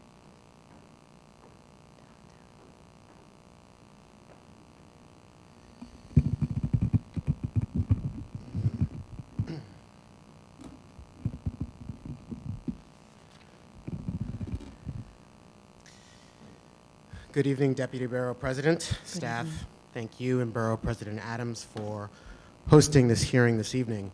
As you stated, my name is Alan Washington, and on behalf of Downtown Brooklyn Partnership, I would like to voice our strong support for the planned commercial project at 25 Kent Avenue. As you may know, Downtown Brooklyn is a non-for-profit economic development organization that serves to foster the growth of downtown Brooklyn as a thriving business, retail, cultural, education, and residential neighborhood.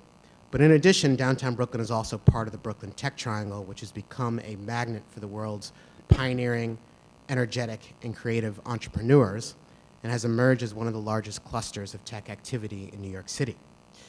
Today, 2 years have passed since the release of the Brooklyn Tech Triangle strategic plan, and the innovation economy in Brooklyn is stronger than ever. The number of innovation firms in the Brooklyn Tech Triangle now exceeds 1,350, 22% more than 3 years ago, and the companies collectively provide over 17,000 jobs. However, we are facing a space crisis that threatens to halt the incredible momentum. Since 2012, the total stock of commercial inventory in the Tech Triangle increased from 21.05 million square feet to 21.3 million square feet, representing just 1.2% of an increase, a fraction of the 3 million square feet of space that is needed to support the innovation economy, according to the Brooklyn Tech Triangle 2015 update. Meanwhile, commercial vacancy rates continue to plummet, and given that these low vacancy rates and the lack of sufficient new stock made available to date, very little innovation job growth can occur without new additional space being added. Therefore, we're delighted to hear the proposed plans for 25 Kent Avenue, and we believe that the project will help foster the innovation and economic engine that is taking off not only in the Brooklyn Tech Triangle, but also the borough as a whole. Moreover, we commend Heritage Equity Partners and Rubenstein Partners for recognizing the need for commercial and industrial space and deciding to forego an easier alternative. The borough, desperately needs new commercial and industrial space to remain competitive in the global marketplace. And we believe 25 Kent Avenue will not only prove to be a tremendous success, but will also set the stage for furthering Brooklyn's innovation economy. Thank you for your time this evening.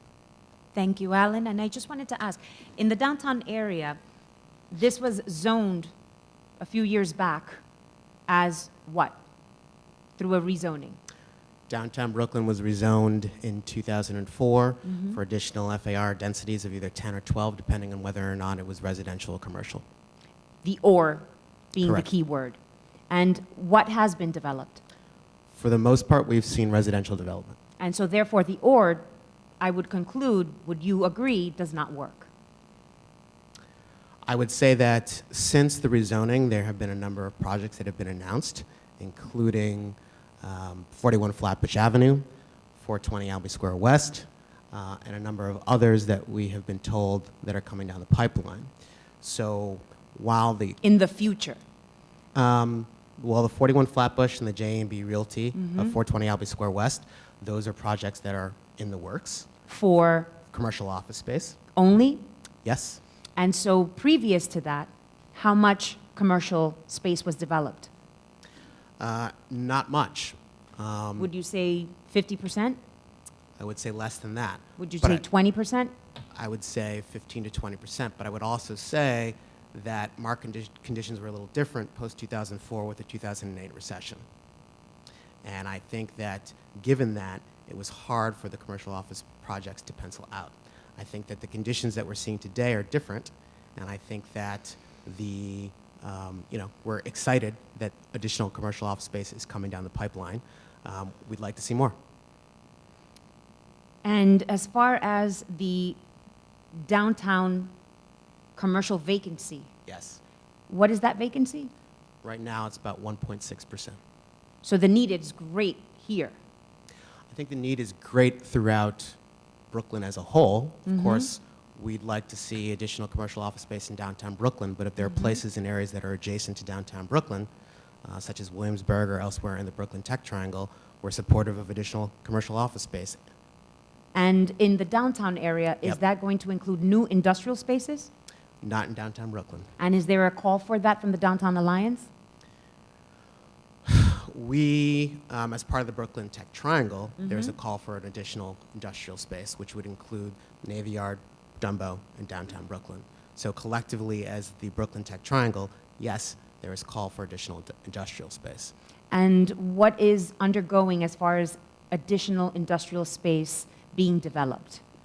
I think, I think you should, ask our partners over at the Navy Yard. I'm sure they can walk through the Beyond the Navy Yard? Beyond the Navy Yard, there's none. Okay, great. And so is that request something that the Downtown Alliance is requesting of the Department of City Planning?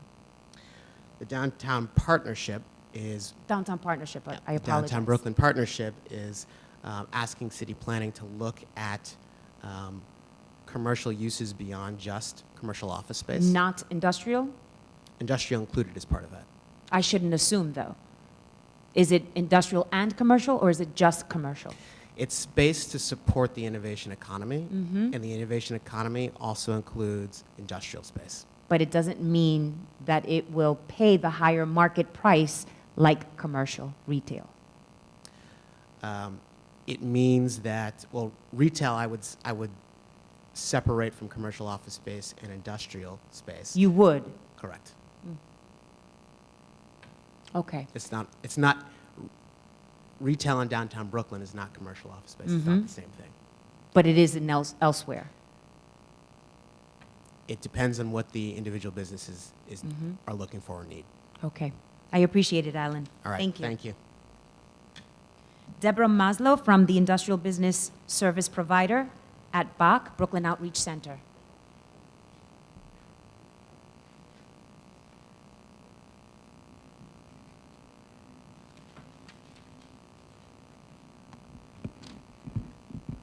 Thank you very much for having me here today. The Business Outreach Center, BAC Network, together with the affiliate CDFI Loan Fund, BAC Capital Corp., provides business technical Deborah, assistance. if you could just state your name again. I'm sorry, Deborah Meslow from Business Outreach Center Network. The Business Outreach Center BAC Network, together with the affiliate CDFI Loan Fund, BAC Capital Corp., provides business technical assistance, customized small business training, and access to capital to largely immigrant and minority communities through New York City. We are the industrial solutions providers for Queens West, Manhattan, and Brooklyn East. As an industrial business service provider, BAC Network is dedicated to providing reliable assistance on a broad range of business matters to help businesses grow, ultimately saving and creating living wage jobs for New Yorkers. We would like to share our concerns about the application for a special permit for 25 Kent Avenue. Although 25 Kent Avenue is not a part of our service area, we are concerned at what might happen in the other IBZ areas of New York City if this precedent is set. Because of this, it is imperative that this is done correctly in order to achieve the goal of growing commercial space along with active manufacturing zone space. Manufacturing jobs are high-paying jobs for skilled workers, most of whom are part of the immigrant population who cannot get good-paying jobs by going the traditional route by utilizing U.S. college degrees to advance their careers. Due to the high cost of doing business in New York City and the lack of industrial space in which to expand, we have been losing many industrial companies to neighboring states. We want to keep what is here and allow these good-paying businesses to grow. If we do not protect what we still have and it is utilized for something else, we will never get it back. Housing and commercial space command higher rents. It has been shown that as a result of speculation, rents in surrounding areas increase, basically forcing industrial businesses out of their respective locations since their rent increases as well. In today's market, industrial space needs to be kept between $14 and $19 per square foot in order to work. Another concern is that due to the nature of industrial companies, deliveries of raw materials and shipping of finished product, we need to make sure the industrial space in these mixed-use buildings is kept on the ground level and the necessary shipping docks are in place in order to allow the industrial businesses to be able to operate efficiently. We need to better understand who the building owners will be reporting to in order to make sure the building is in compliance with said industrial usage. If a project such as 25 Kent Avenue is to work, it needs to be carefully monitored to make sure the manufacturing space is kept at affordable rents. We also need to make sure these mixed-use buildings retain the industrial usage should they be sold. As you can see, at this point, there are many unanswered questions. Before we do this in other areas, we need to utilize 25 Kent Avenue as a test case and not just the start of a new type of use in industrial M zones. We thank you for allowing us to give testimony at this hearing.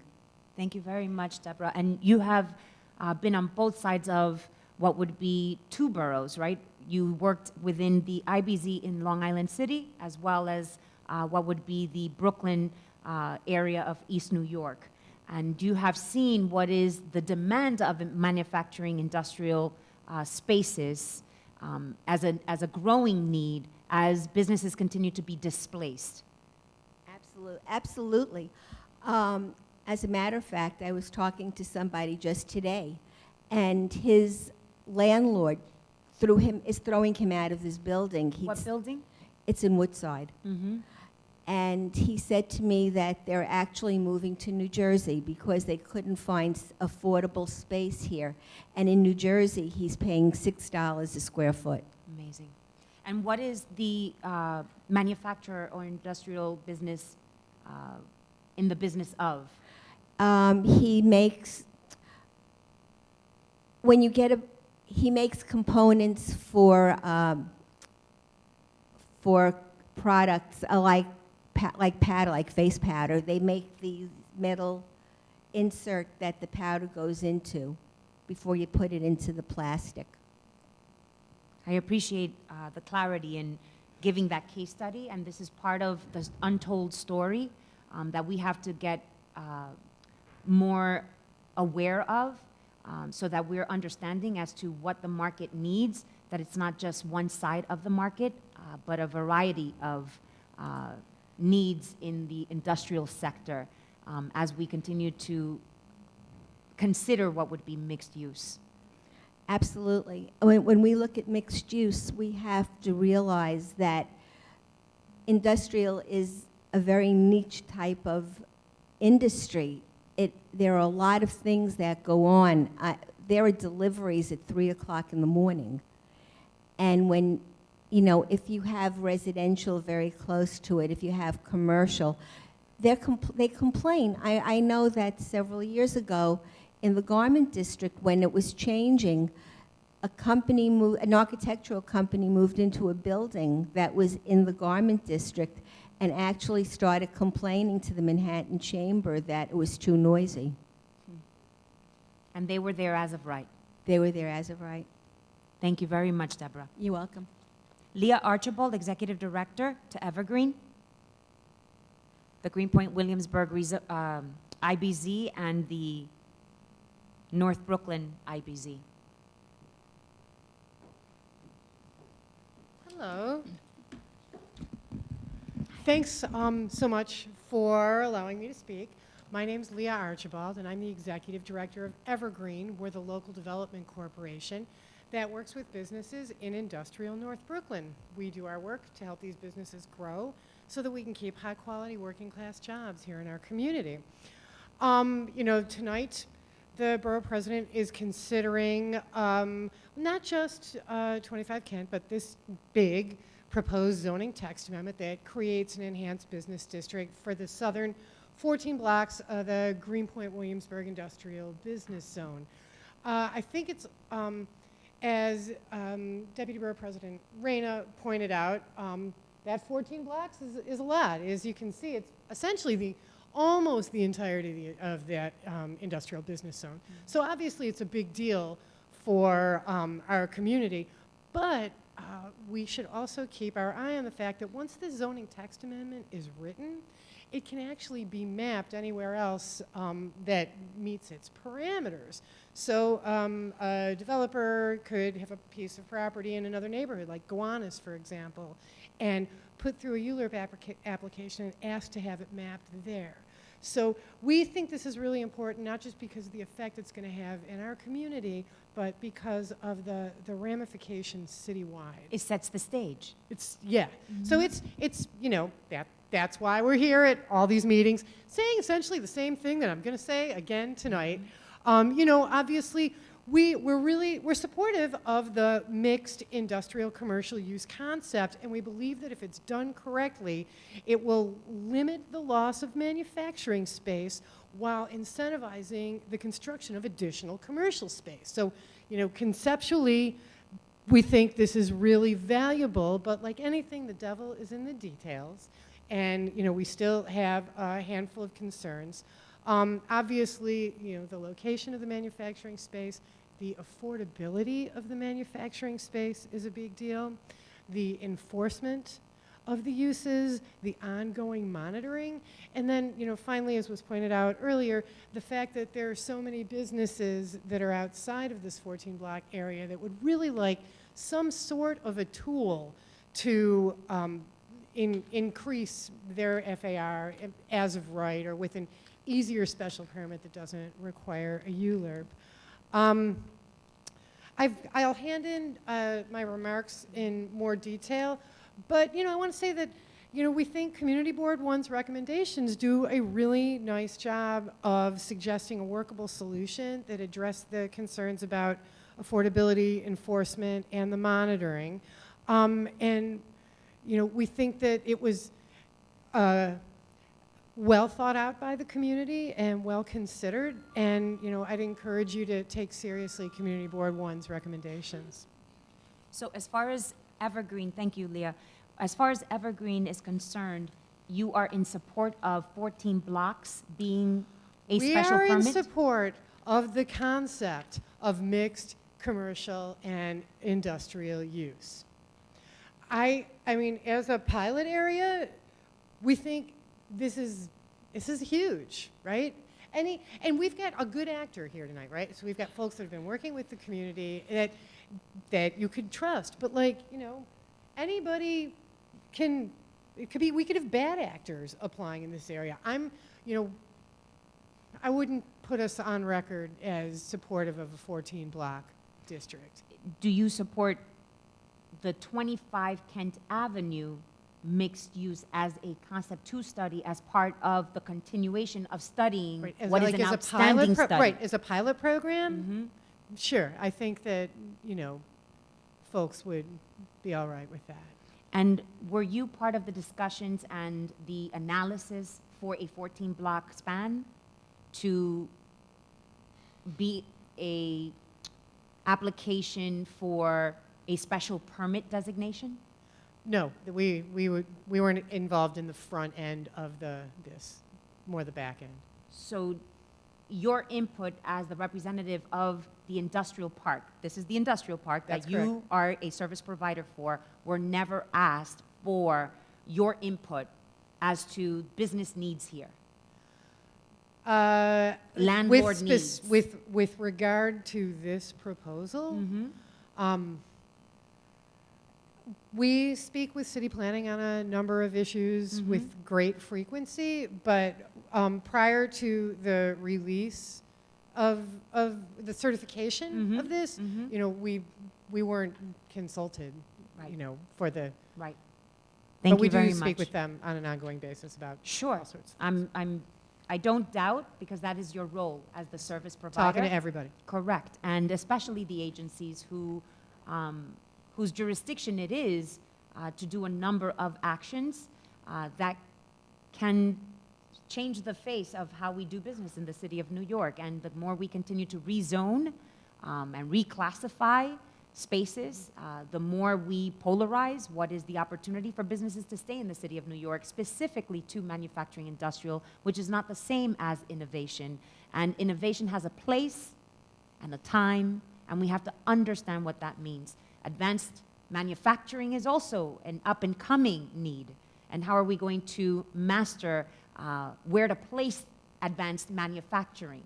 And what are their needs going to be as far as space is concerned in the city of New York as we continue to see the growth from startup to maturity?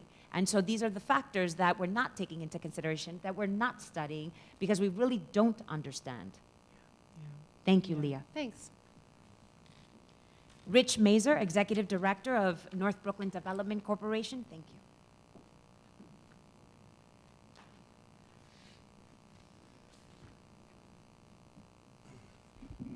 Good evening. Good evening. My name is Richard Mazer, and I'm the Executive Director, as Deputy Borough President Diana Reyna so eloquently put it, of the North Brooklyn Development Corporation. And I'm here to get some witness, or give some witness, as everybody requested.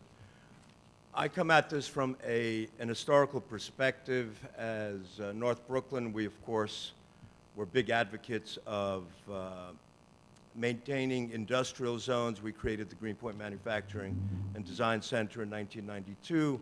We actively sought other industrial space to develop as live, work, artisanal, light manufacturing space. We talked to the Goldmans that owned the Greenpoint Terminal Market 25 years ago. They wouldn't answer our calls. In fact, I'm speaking to the people that own the space now to make sure that they do the right thing. Let me give you an historical perspective, circa 1958, where we had an accidental utopia as far as the Williamsburg Greenpoint industrial residential live-work environment. We came to America, is that my time up already? No. We came to America in 1950. Everyone that came to the Greenpoint Williamsburg area, they lived in tenements near the waterfront. All of their jobs were close by. The example is my godmother's father, who was my de facto grandfather since I knew nobody else here, worked at Moisha's Bakery on North 8th Street and 9th Avenue. He'd walk the mile and a quarter. My father, his first job was literally at GMDC, where it is now. It's called the Jute Mill, which manufactured rope back in the old days. He eventually became a union machinist and still was within walking distance to a shop on the other side of the Greenpoint Avenue Bridge. My mother worked 4 doors away from our house. I went to school on Eagle Street, where both St. Cyril and Methodius, the parochial school, and PS 31 existed. And at noon, I would come home for lunch. My mother would leave her job as a seamstress for Consolidated Laundries. It was a commercial laundry where she sewed uniforms and fixed things, prepare lunch. She'd go back to work. We'd go back to school. It was an idyllic relationship. The other accidental utopia was, do you know what we paid for rent in 1958?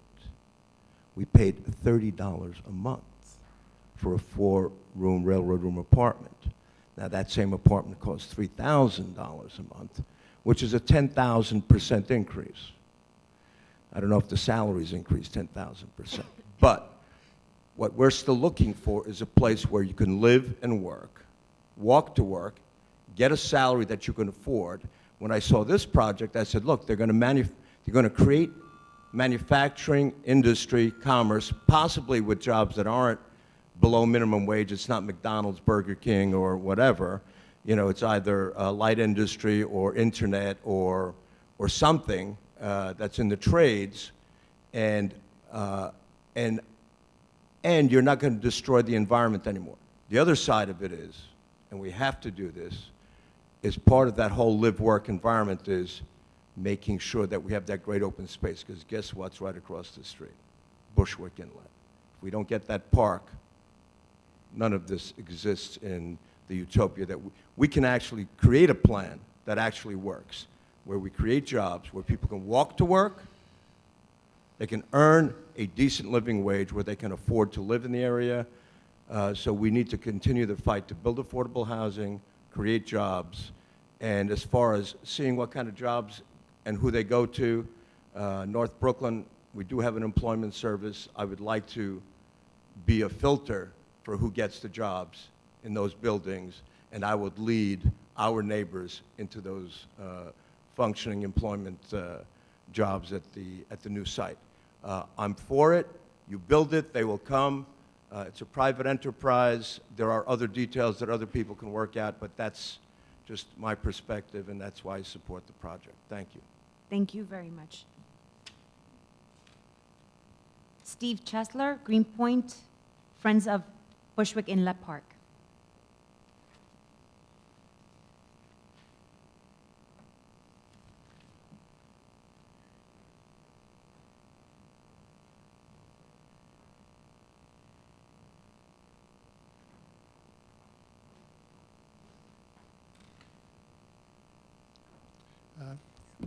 Good evening, everyone, and thank you, Deputy Borough President Reyna.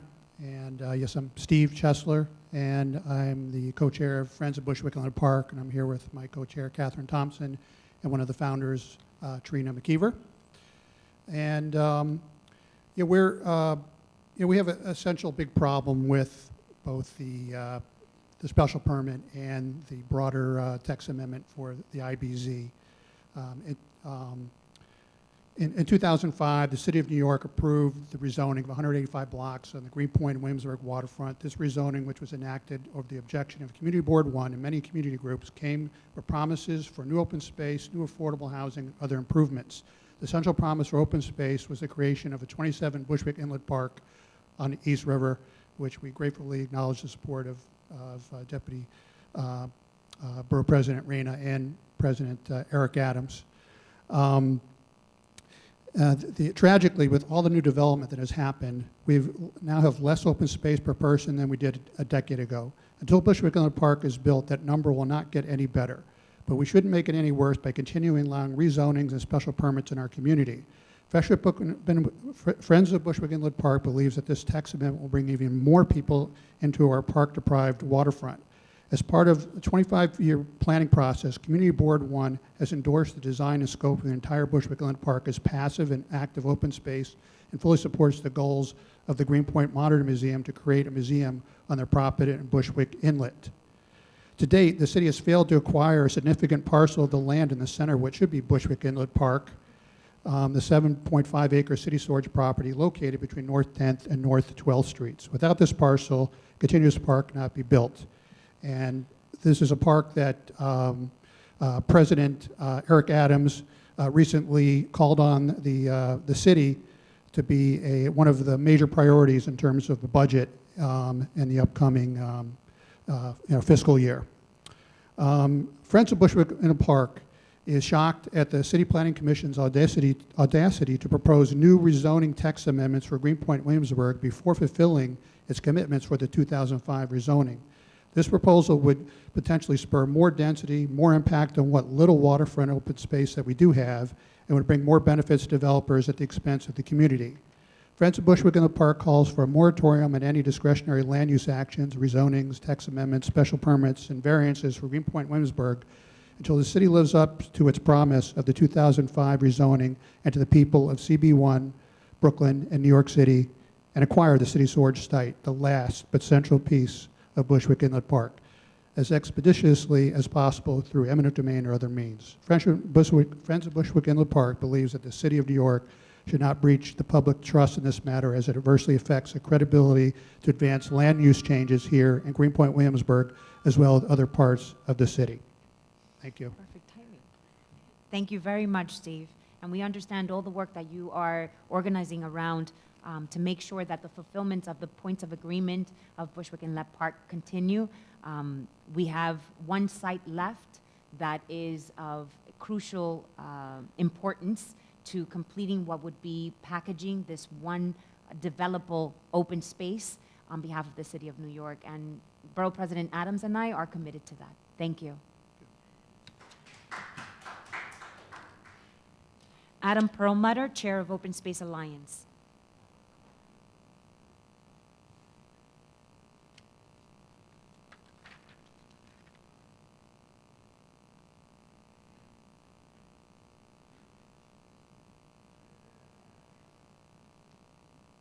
Good evening.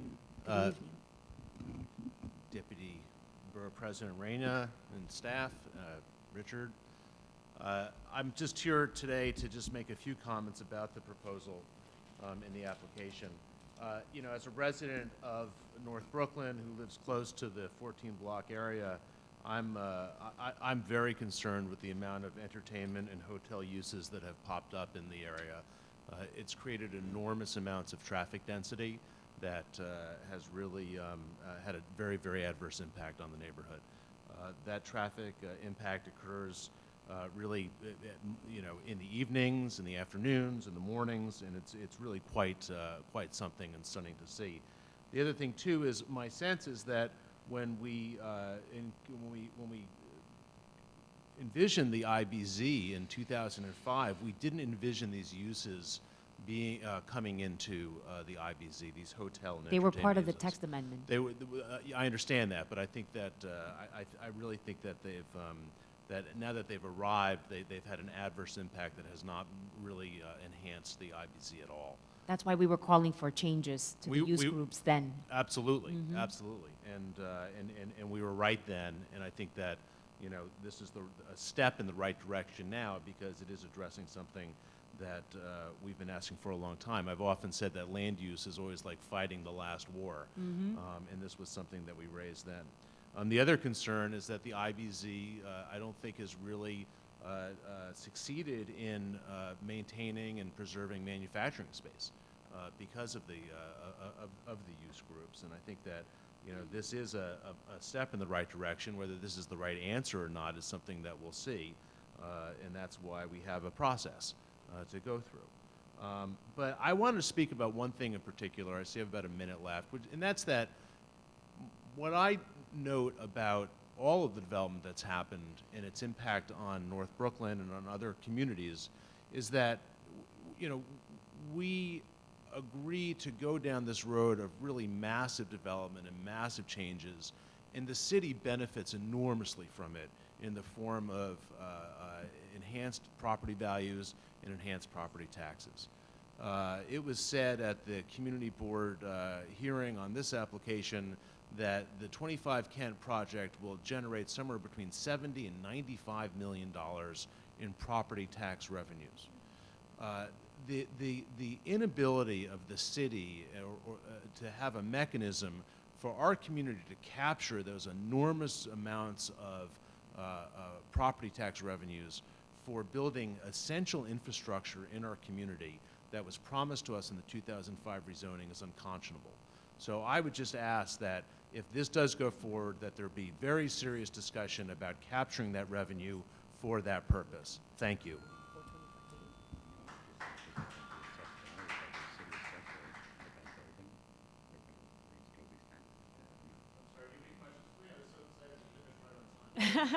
No, I was trying to get clarity because the actual building in question, right? Let's take 25 Kent Avenue and the generating of revenue as far as taxes are concerned.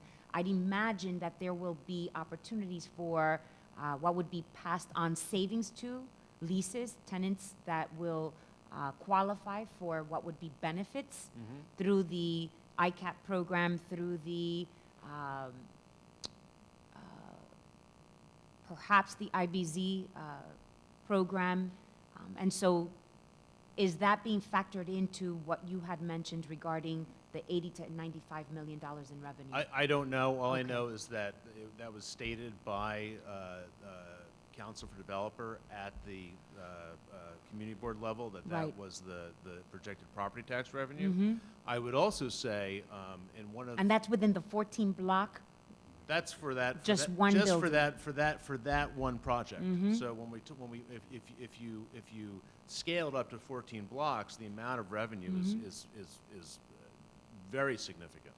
But Which raises other issues as far as affordability for any one business in these spaces. But I would also just add to that one of the things to keep in mind, look, we all envision a full build out of the Bushwick Inlet Park, and we are working for it hard. And you mentioned Steve Chesler and there are many people in this room working on it. You have Deputy Borough President. I know the Borough President's really stepped up in a big way, and we're very grateful for that. But one of the things that we've been focusing on at the Open Space Alliance is that in 25 Kent, whether we get the city storage property or not, 25 Kent will be built on parkland because it faces across from the Bayside site, and that property has been acquired. It will be turned into open space. One of the things that we've been focusing on the Open Space Alliance is that properties built next to open space reap enormous value and benefit from that proximity. This project, I mean, it's really hats off to Toby for envisioning this development in that location, because she's going to be built across from a park. And our understanding, looking at Hudson, the development on the west side of Manhattan and other places, is that property values are actually enhanced by about 35 to 50% because of its direct proximity to open space. Look at McCarran Park. Exactly. And that was before the rezoning. That's exactly right. So, my point is that we're creating enormous amount of value. And we're creating enormous amount of value not only for private industry, but also for the city. And that value is being created on the backs of our community, and we should be able to capture that directly back into our community for infrastructure investment. Thank you, Adam. Armando Chapaliquén from the campaign coordinator to ANHD. Did I spell that right? Muy bien.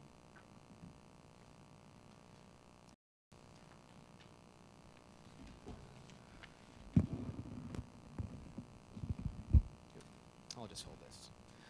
Good evening. Thank you for the opportunity to testify this evening. As you mentioned, my name is Armando Chapaliquén. I'm with the Association for Neighborhood and Housing Development, or ANHD.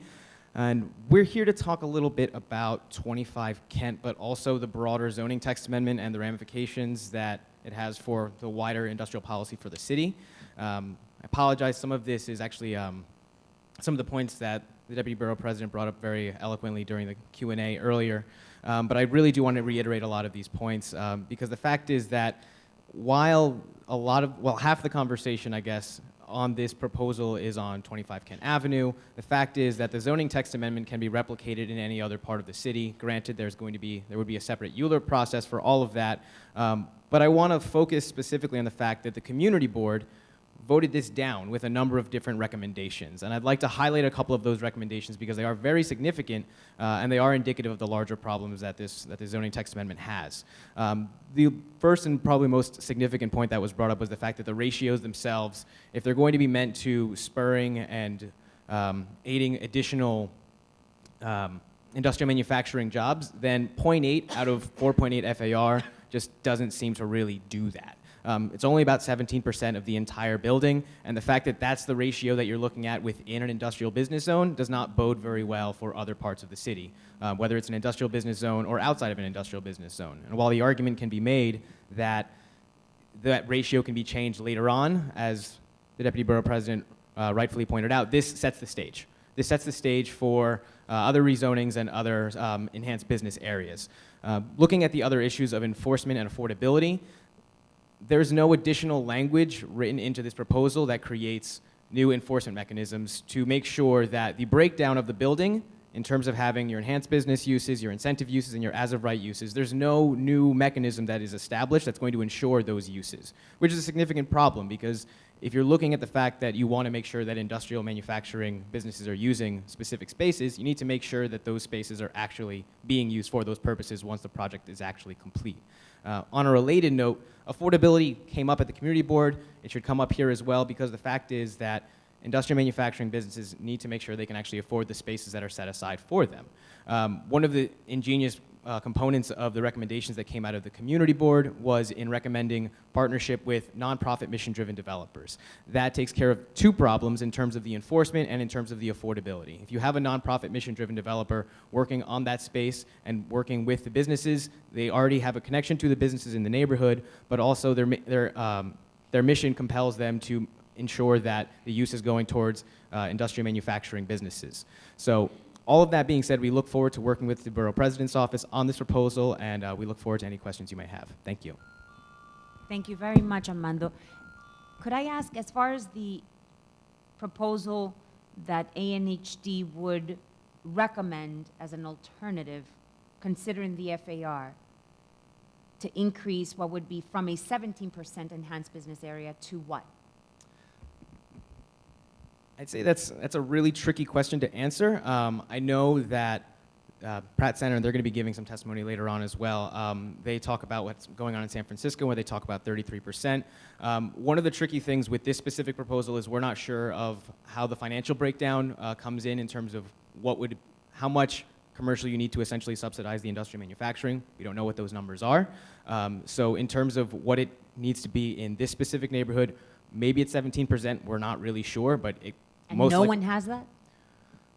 We don't have that information. I mean, I would say that whether it's the developer, DCP, I mean, more likely the developer would have that number than DCP. But the fact is that, as you pointed out earlier, this proposal in a lot of ways can serve as a template or can serve as a pilot for future rezonings. And if we're going to peg it off of 17% that was considered as the right mix for Greenpoint Williamsburg, that might not be the same for Gowanus or for areas or IBZs in the Bronx.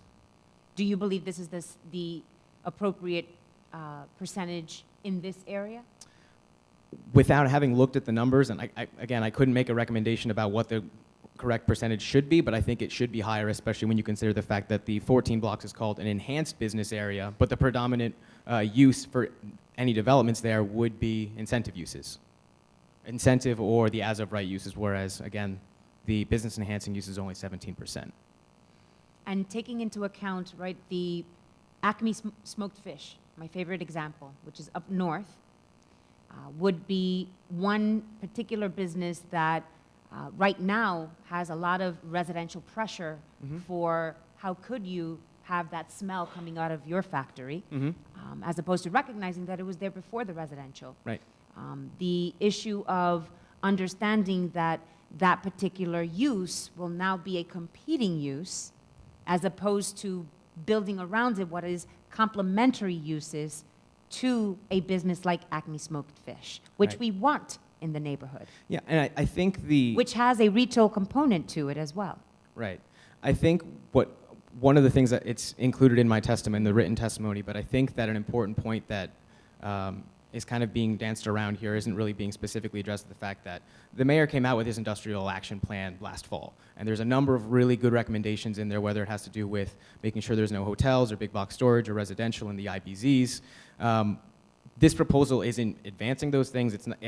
It might be out of scope to say that this is going to completely change the use groups for M uses all across the city. But the fact is that between now and when the proposal that does those things happens, there needs to be some mechanism in place to support industrial manufacturing businesses that are currently in the city, and I guess in this specific case, in the 14 blocks.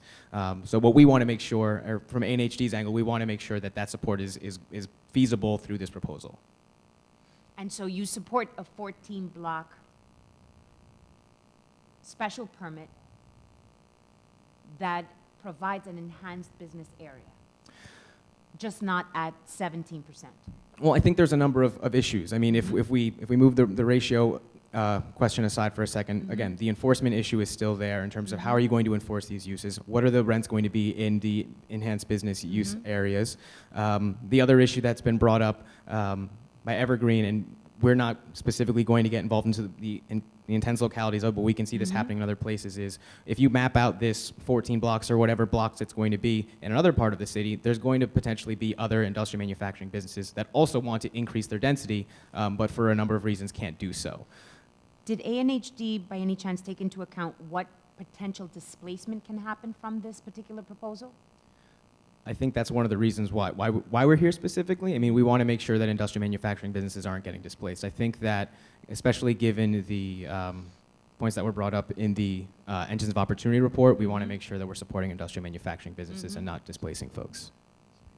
Do you mind? Hi, sorry, this is Barika Williams. I'm the Deputy Director at ANHD. So I think specifically for your question about in support of the 14 blocks, I think one of our questions and concerns is that to our knowledge, the numbers and how DCP and the developer arrived at the 17% has never been made public. So while that might be the appropriate number for that particular site and development, we have no... That one building. That one building is a question, right? And I think that's information that would need to be made public in order for everybody to make a more informed decision about whether that's appropriate for that site.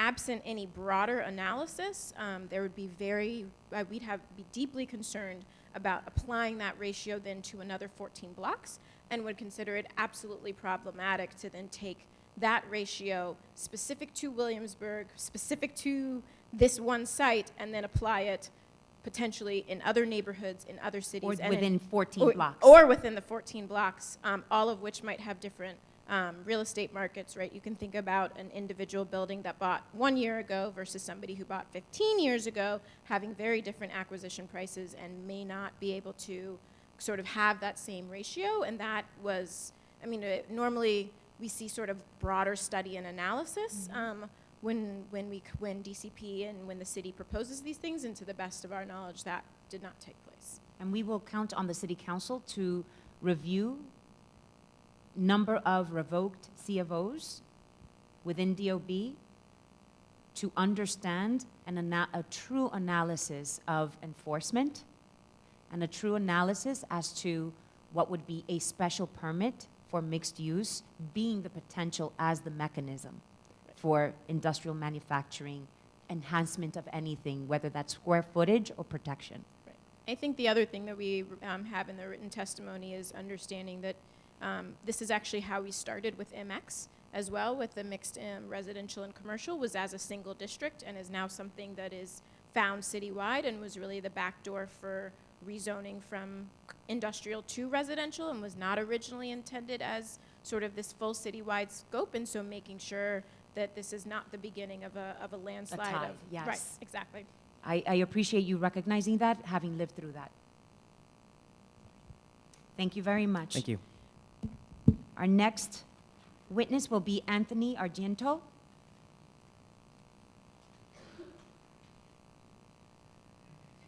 Broadway Stages. Hi, Tony. Tony, speak into the mic and introduce yourself First again. of all, Anthony Argento. I operate Broadway Stages out of Greenpoint and Williamsburg since 1996. Greenpoint is our home. We have over 1.5 million square feet of industrial space in the area. But in this particular area here, we own 2 small sites, which we would like to expand to do strictly industrial. But because we're zoned M1, we're not able to expand. I only learned about this rezoning a couple months ago.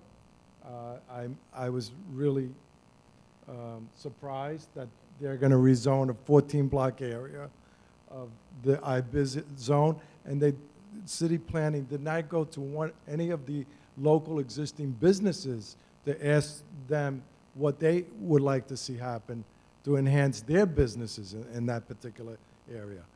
I feel that if this 14-block area gets approved, it should also include the rest of the IBIZ area. Why only include the 14-block area? The 14-block area, 60% of that area. The remaining 40% is all small businesses, owner-occupied businesses that would like to expand and will not be able to expand because it's not included in this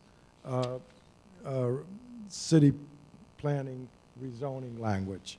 The other thing that I would like to point out, that the language is so complicated, it should be simplified so small businesses can navigate through the procedure so they can expand at a much quicker and faster pace. Thank you. Tony, I appreciate you coming down, and I understand that you are one of a few who have expressed the same concern. In this particular application, do you believe moving forward that you would approve what would be 25 Kent and allow for an opportunity to have everything else studied to capture what would be the best practice for the entire IBZ? Or what is your scenario? Is it to expand what would be the current lines, or don't touch it at all? Well, I mean, I am for expanding industrial use properties, right? Because we're really in a need for industrial space. There's basically zero availability of it. But I feel that owner-occupied buildings should be given a priority to grow over development sites, right? This particular 14-block area, I know each block one by one, 80% of the sites are already owned or in contract by developers, right? At the end of the day, it's all the developers that are going to make out big time here at the expense of the small businesses in the area. So I feel that city planning should give more emphasis to the small businesses before the developers. Thank you. And as far as your position, are you in favor or in opposition to this application? I am neutral on it. You are neutral. Tony, I need better than that. I need to Well, understand. it's the application has a lot of good points, right? But again, the entire IBIZ zone should have been included, not only this 14-block area. So as is, It's very unfair that, for instance, you mentioned Acme Fish. Acme Fish is left out of this. They're left out. So So is if they Lucky's wanted to Tomato? expand and stay in Brooklyn, they would not be able to. They would be forced to move to New Jersey. And your expansion, what would your expansion entail? My expansion would entail building more carpentry shops, welding shops. We need a lot of space for artists to paint canvases and stuff like that. I need, and some high-end also office space that I need for our own use. And as far as your capacity right now, you're built to capacity. I am short 200,000 square feet. I appreciate the clarity on your testimony, and you were never consulted.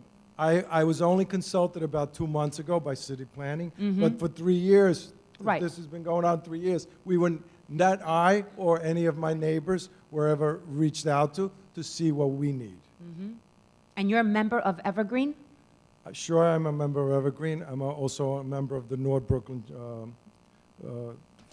organization that Rich Mesa belongs to. And neither of the organizations knew 3 years ago or told you?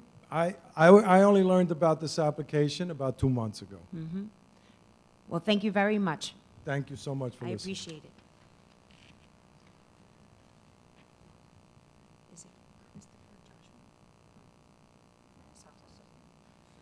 Christopher Soswa? Soika. I was trying to make sure that was a U or a K.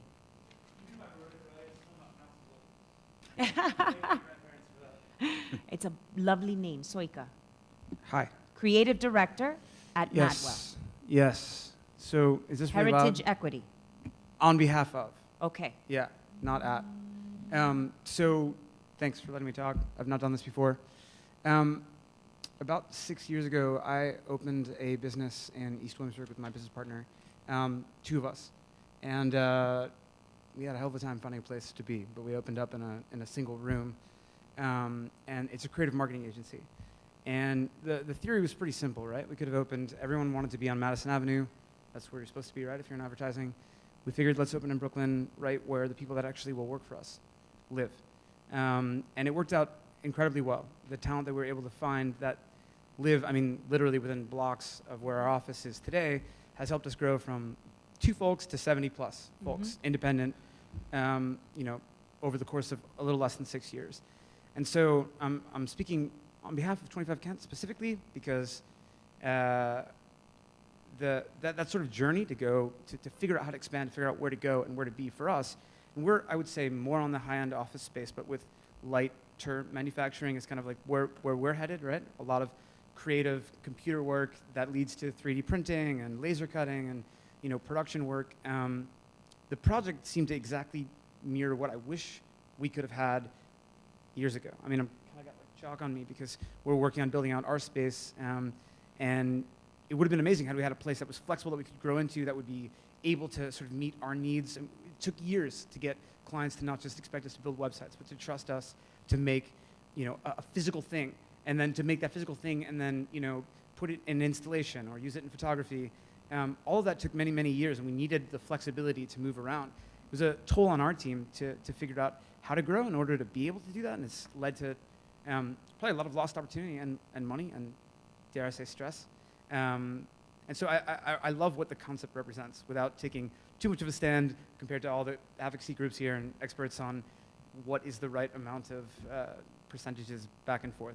The idea of the building, and Toby you know, I met Toby 2 years ago, and she sort of came to our firm, and we don't work with anybody in the real estate vertical, mostly because they're all kind of dollars and cents and not very fun. No offense, if anybody else is a developer here. And she had this kind of really empathetic vision for what was going on that directly reflected what my business partner and I had experienced in the past 6 years. And we were like, that makes perfect sense. Understanding all the different points of view here, the idea of a building like that and more buildings like that makes a lot of sense for where the borough is growing and where businesses like mine are growing. And I don't want to be at the expense of other industrial types of experiences, but we are sort of the innovation meets building meets creativity modern example of something that was able to only happen in Brooklyn. And you know, my first 2 employees are now a couple who live 2 blocks from my office, and they walk to work every day, 2 blocks. It's that utopia that we talked about in 1958, but inverted in a sort of digital era. So for us, it's a good idea. Christopher, when you moved 6 years ago to Williamsburg, where were you? We were, my business partner and I were working at an agency where we met in the Empire State Building. 6 years ago? Yeah. When you exactly. started? Yeah, we And then you moved into Brooklyn? Right. I mean, I lived in Brooklyn, but the idea was, where would we go? And so I actually lived in Bushwick, and so looking. Where in Bushwick? I lived all the way on Troutman between St. Nicholas and Cypress, so right at the border of Ridgewood. Which is where the industrial park actually meets Williamsburg versus Bushwick, and there's a lot of industrial buildings in that area. There are, and there are a lot that have been converted to sort of illegally. Yeah. No comment, and not saying I ever lived in any of those. Yeah. But but I think not enforced, right? It was casual. But I think that the move to Brooklyn for us was to find a space that sort of reflects. I mean, it's that open loft idea, and what I love about the 25 And Kent commercial building. development is not built that way until there was a market that now had to meet the demand. Correct, and there's barely any new buildings that actually meet that demand logically. So the idea of open floor plans, you know, that kind of experience. I mean, Google had to spend $1 billion to buy an entire infrastructure building in Chelsea in order to get that experience, and so I like the idea of that being from the ground up as much as I enjoy spending. Williamsburg came before Google. No, I know, but I just mean, it's difficult to find buildings like that. You have to retrofit. So the idea of just having infrastructure from the ground up sounds really appealing. Right, and so now your business is where? We're, I guess you would say East Williamsburg. Where? So Borum Street. Give me the address. 243 Borum Street. Between? Bushwick Avenue and White Street. That's Williamsburg, East Williamsburg. Yeah. I know, but they marketed to us as Bushwick. I know, which is a problem. We were really cool for a minute. Yeah, that's the problem with the market. And so we want to make sure that we don't disrespect community. Sure. Along the way. Yeah, and making sure that there's a history that's respected. I grew up there. It'd be the ideal scenario is to have the tapestry work, you know, like all together, and not have anyone be sort of cut out. And I think that's probably a very difficult task, but seeing it happen in practice is being able to have the business we have. I feel very lucky, as difficult as it was. So. And you're a part of a community. Yes. Not separate from. Right. And so I want to thank you for investing in Brooklyn and being able to have a commitment to wanting to be in Brooklyn. Usually companies say, well, my customer doesn't want to come to Brooklyn. That took some convincing. Right? And part of space is actually convincing your clientele that it's okay to come into Brooklyn. The first people had to come in town cars and leave their driver running. Right. But over time, thanks it's not the 80s anymore. No, it's so not the 80s. So I think it's the renaissance is sort of happening. But if the space is there for businesses like ours to flourish, hopefully not at the expense of whatever else, it works to everyone's advantage. Because we're able to employ local manufacturing in a way as well that works for us. And we have a big idea to build something, then there's shops around us that can work together. So it forms an ecosystem. It's important to preserve that ecosystem, and there has to be some thought behind what that ecosystem looks like. Because at one point or another, this was all factory-based, where public housing across the street from where you are, Bushwick houses, Borinquen houses, Williamsburg houses, we're all walking to work. No longer is that the case there. I know. And that's part of the challenge. I think the interesting thing to see, and what I like about the 25 Kent concept, again, Mm-hmm. not taking a hyper stand on the 14 block radius Mhm. and what all of that means, having seen the concept for the building, I think it reflects the way that working is happening now. You know, Mhm. I have a It lot caught up. Yeah, and I think it reflects where it's going, and it opens a sort of inverse opportunity for Mhm. people to live there, and it's the right mix of the sort of white-collar jobs and the potential for manufacturing jobs that are maybe more blue-collar can all be in one intelligent ecosystem. How that works in terms of proving the efficacy and Right. proportionality for everything else, I'm in advertising. I don't know. But Well, you're going to have to know because it's catering to your market, right? Yeah. And it's a matter of holding people accountable, each other accountable. Sure. Because if you don't, then you're just going to be sacrificing one to be present in another form. And that is what we've been trying to balance throughout the years, understanding this whole marketplace meets innovation meets what is the future meets how do we preserve. And I don't think we've mastered the answer to any of it, but this is what we're trying to achieve. And having this dialogue allows us to understand, and there can't be this underground world, which is truly what was occurring. Yeah. As we've been able to surface a lot of the players in the innovation economy, we've been able to unravel what is a mystery. no one knew who we were until Yeah. I think the first time I ever spoke to anyone in the city was like 3 months ago. So I think it's both sides. I don't want to be the cause, the agent of change and Mhm. displacement, but I also want to make sure that we can thrive and flourish in a place where our team can live and Mhm. employ a diverse set of people, not just college graduate designer types. And Mhm. one of the things that's been really important to us, and I got to do this through Toby, is to be able to try to teach folks even in the community that there's this sort of diverse, amorphous job opportunity. So we're developing a program for the High School of Architecture and Design. I can't remember. The Williamsburg High School of So Architecture and Design. To help the CAD program students really learn about how two of my first designers were lapsed architects. Mhm. And so many of my designers studied something else or did something else. And the fluidity of the experience, I think, is exactly what I'd like to be able to bring to the borough so that Mhm. we can sit and talk to those kids and say, look, you know, you can 3D imagine things. It's not just a building. It's Mhm. it's a space. It's a concept. It's a website. It's an experience. And I think having space in any form that reflects that kind of fluidity is what we're in support of.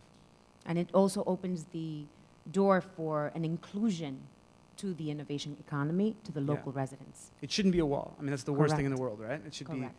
be, and that's why. I mean, thank you to Toby for even we've sort of operated in a silo until we got Mhm. to know her, and then it was like, no, There's a more community Tobys here. in the area. Yeah, I would love to know them all. I'd love to be Yeah. able to give back. Hopefully, we can talk after this in other venues, but I appreciate your testimony here tonight, and we'll see where we end up. There's a lot of conversation that needs to take place, but this, again, is not just 25 Kent Avenue. This is a 14-block scope of impact Sure. that will set the stage for citywide policy.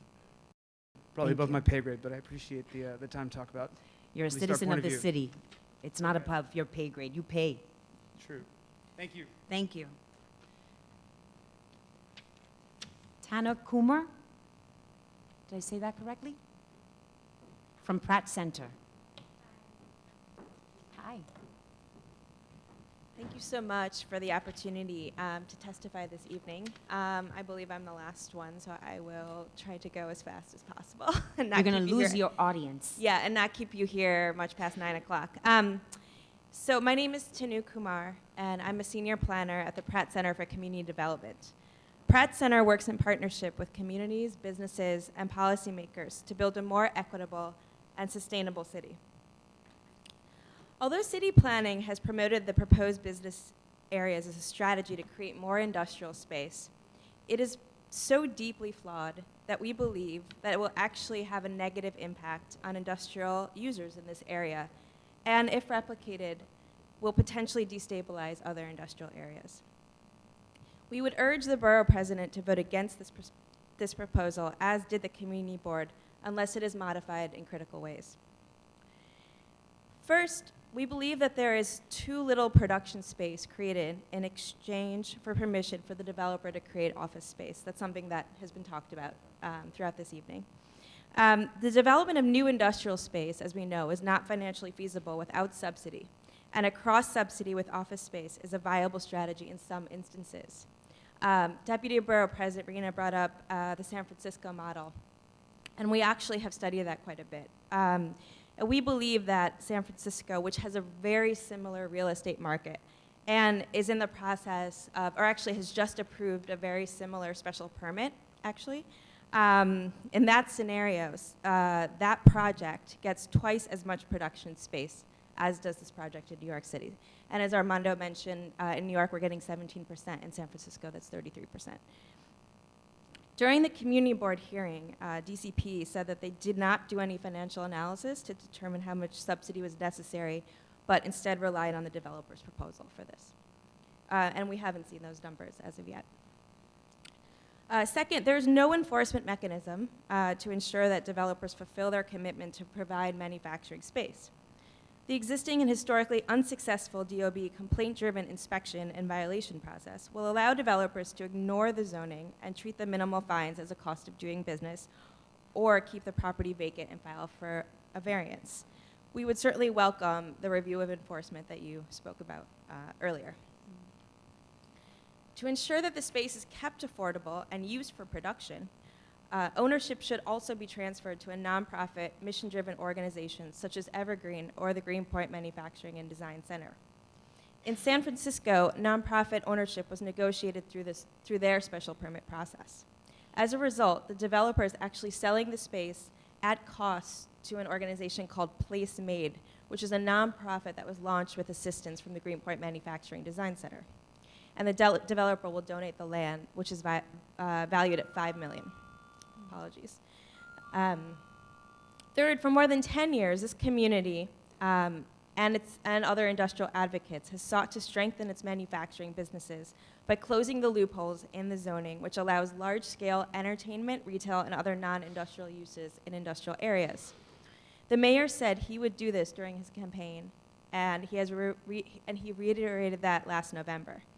But now DCP says any change must await the results of a study due at the end of the year, meaning implementation in the next administration.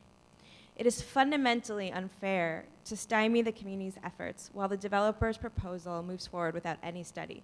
There could be dramatic impacts from this rezoning because it is a 14-block district, and there's a pipeline of site assemblages for office development in addition to 25 Kent. In addition, once the text is created, it can be mapped in industrial areas throughout the city.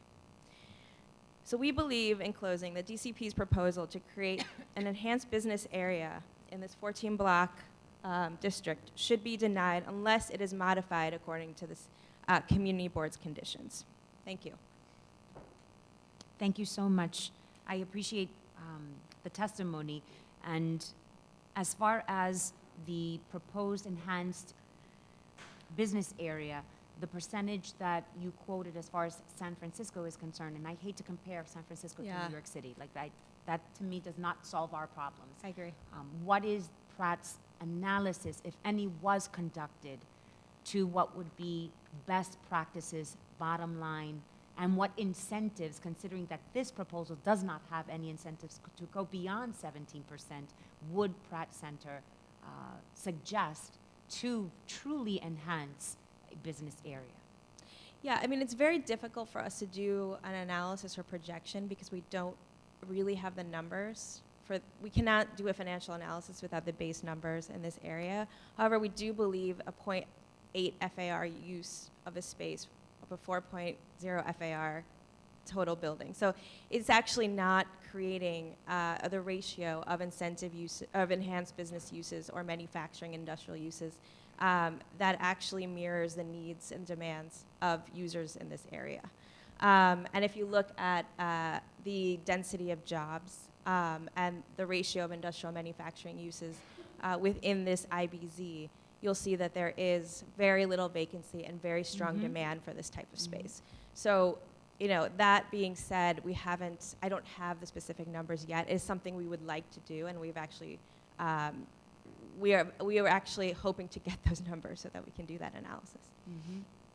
And so, because there's a lack of reporting on the data, you can't truly suggest any recommendation?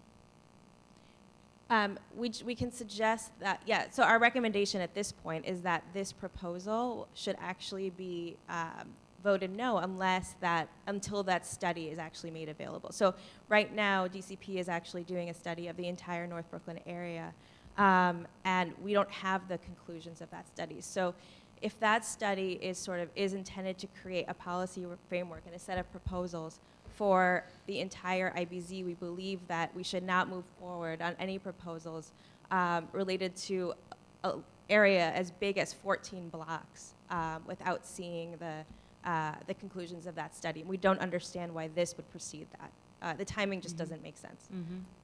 And as far as owner-occupied versus lease tenants in non-occupied, owner-occupied blocks, what would be the comparison? Do you know that? I don't know that, but we can look into that. And does city planning know what the percentage is as far as owner-occupied versus tenant lease? Can you just go to the mic? I apologize. And state your name. Honest Latinsky, City Planning. No, we don't have that specific data. It's a little tricky sometimes because the ownership records don't necessarily match the business names, but it is something that we're interested in. Okay. Tanu, thank you. Thank you very much. I appreciate the opportunity. And just the last question, as far as displacement is concerned of businesses, what is the potential for what would be displaced tenants who don't own their building? Within the 14, well, we believe that is quite high because there are no conditions around affordability within this, so there's no indication of what the rent levels would be and how they would be maintained. It's our belief, based on how market conditions are shaping up in the rest of the city and what rent levels look like, that would actually be unaffordable for manufacturing and industrial businesses, thus causing further displacement. And we've already seen those trends. Right. And as far as the Department of City Planning is concerned, have you analyzed the numbers of displacement possibilities?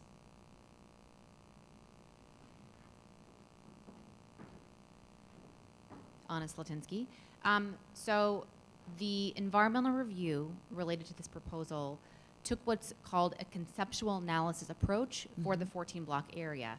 So just to clarify, the 25 Kent proposal itself had to be reviewed for that specific development in environmental review.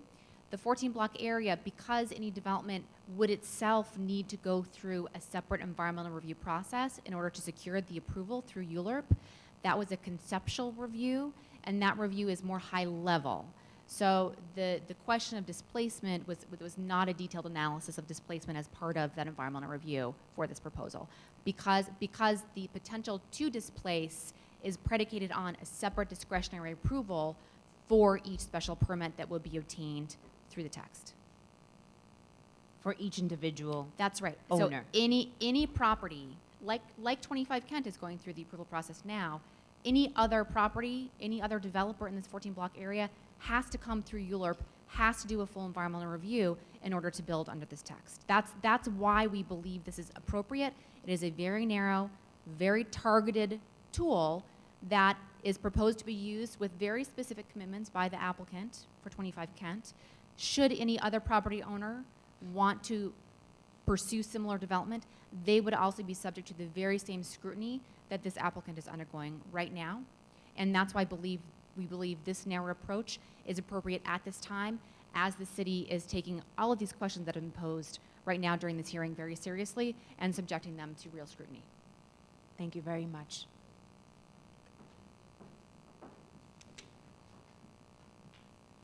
State your name. Barika Williams, ANHD. I think we can actually maybe pull some numbers that will help address this citywide, not specific to these blocks. I believe the reason that we're specifically bringing up rents is because the rent levels in the current neighborhood for the current businesses and the population that they tend to draw in terms of employees for jobs is distinct and different than at the next price point up, which, based on our understanding of what we think the numbers that are being used for this area in terms of once a new development happened, what would be the price per square foot of the industrial space and the commercial space would mean and suggest categorically different businesses, and therefore potentially mean that the current business that might be in one of these buildings would not be able to sustain the rents of the new building and also impact, obviously, their employees.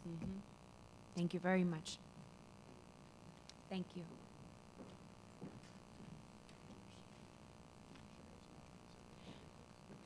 I'd like to just ask the audience if there are any other speakers to please state so that you want to go on record. I know it's been a long night. So at this moment, I'd like to thank everyone who came to this hearing, stayed for this hearing, especially the developer and the Department of City Planning. This hearing is now closed. I apologize. Thank you for participating in this public hearing. President Adams will review the applications we heard today and will soon submit his recommendations to the Department of City Planning. Borough President Adams would like to take this opportunity to remind you that the City Planning Commission will hold a hearing on this item. Do we know the date? Okay. And I'd like to take this moment to thank our associates for the land use hearing and preparation, our land use director, Richard Bayrak, and our land use coordinator, Olga Chernomorets. At this moment, Borough President Adams would like to remind those viewing on the website that timely comments can be submitted by email to askeric@brooklynbp.nyc.gov. This hearing is now adjourned.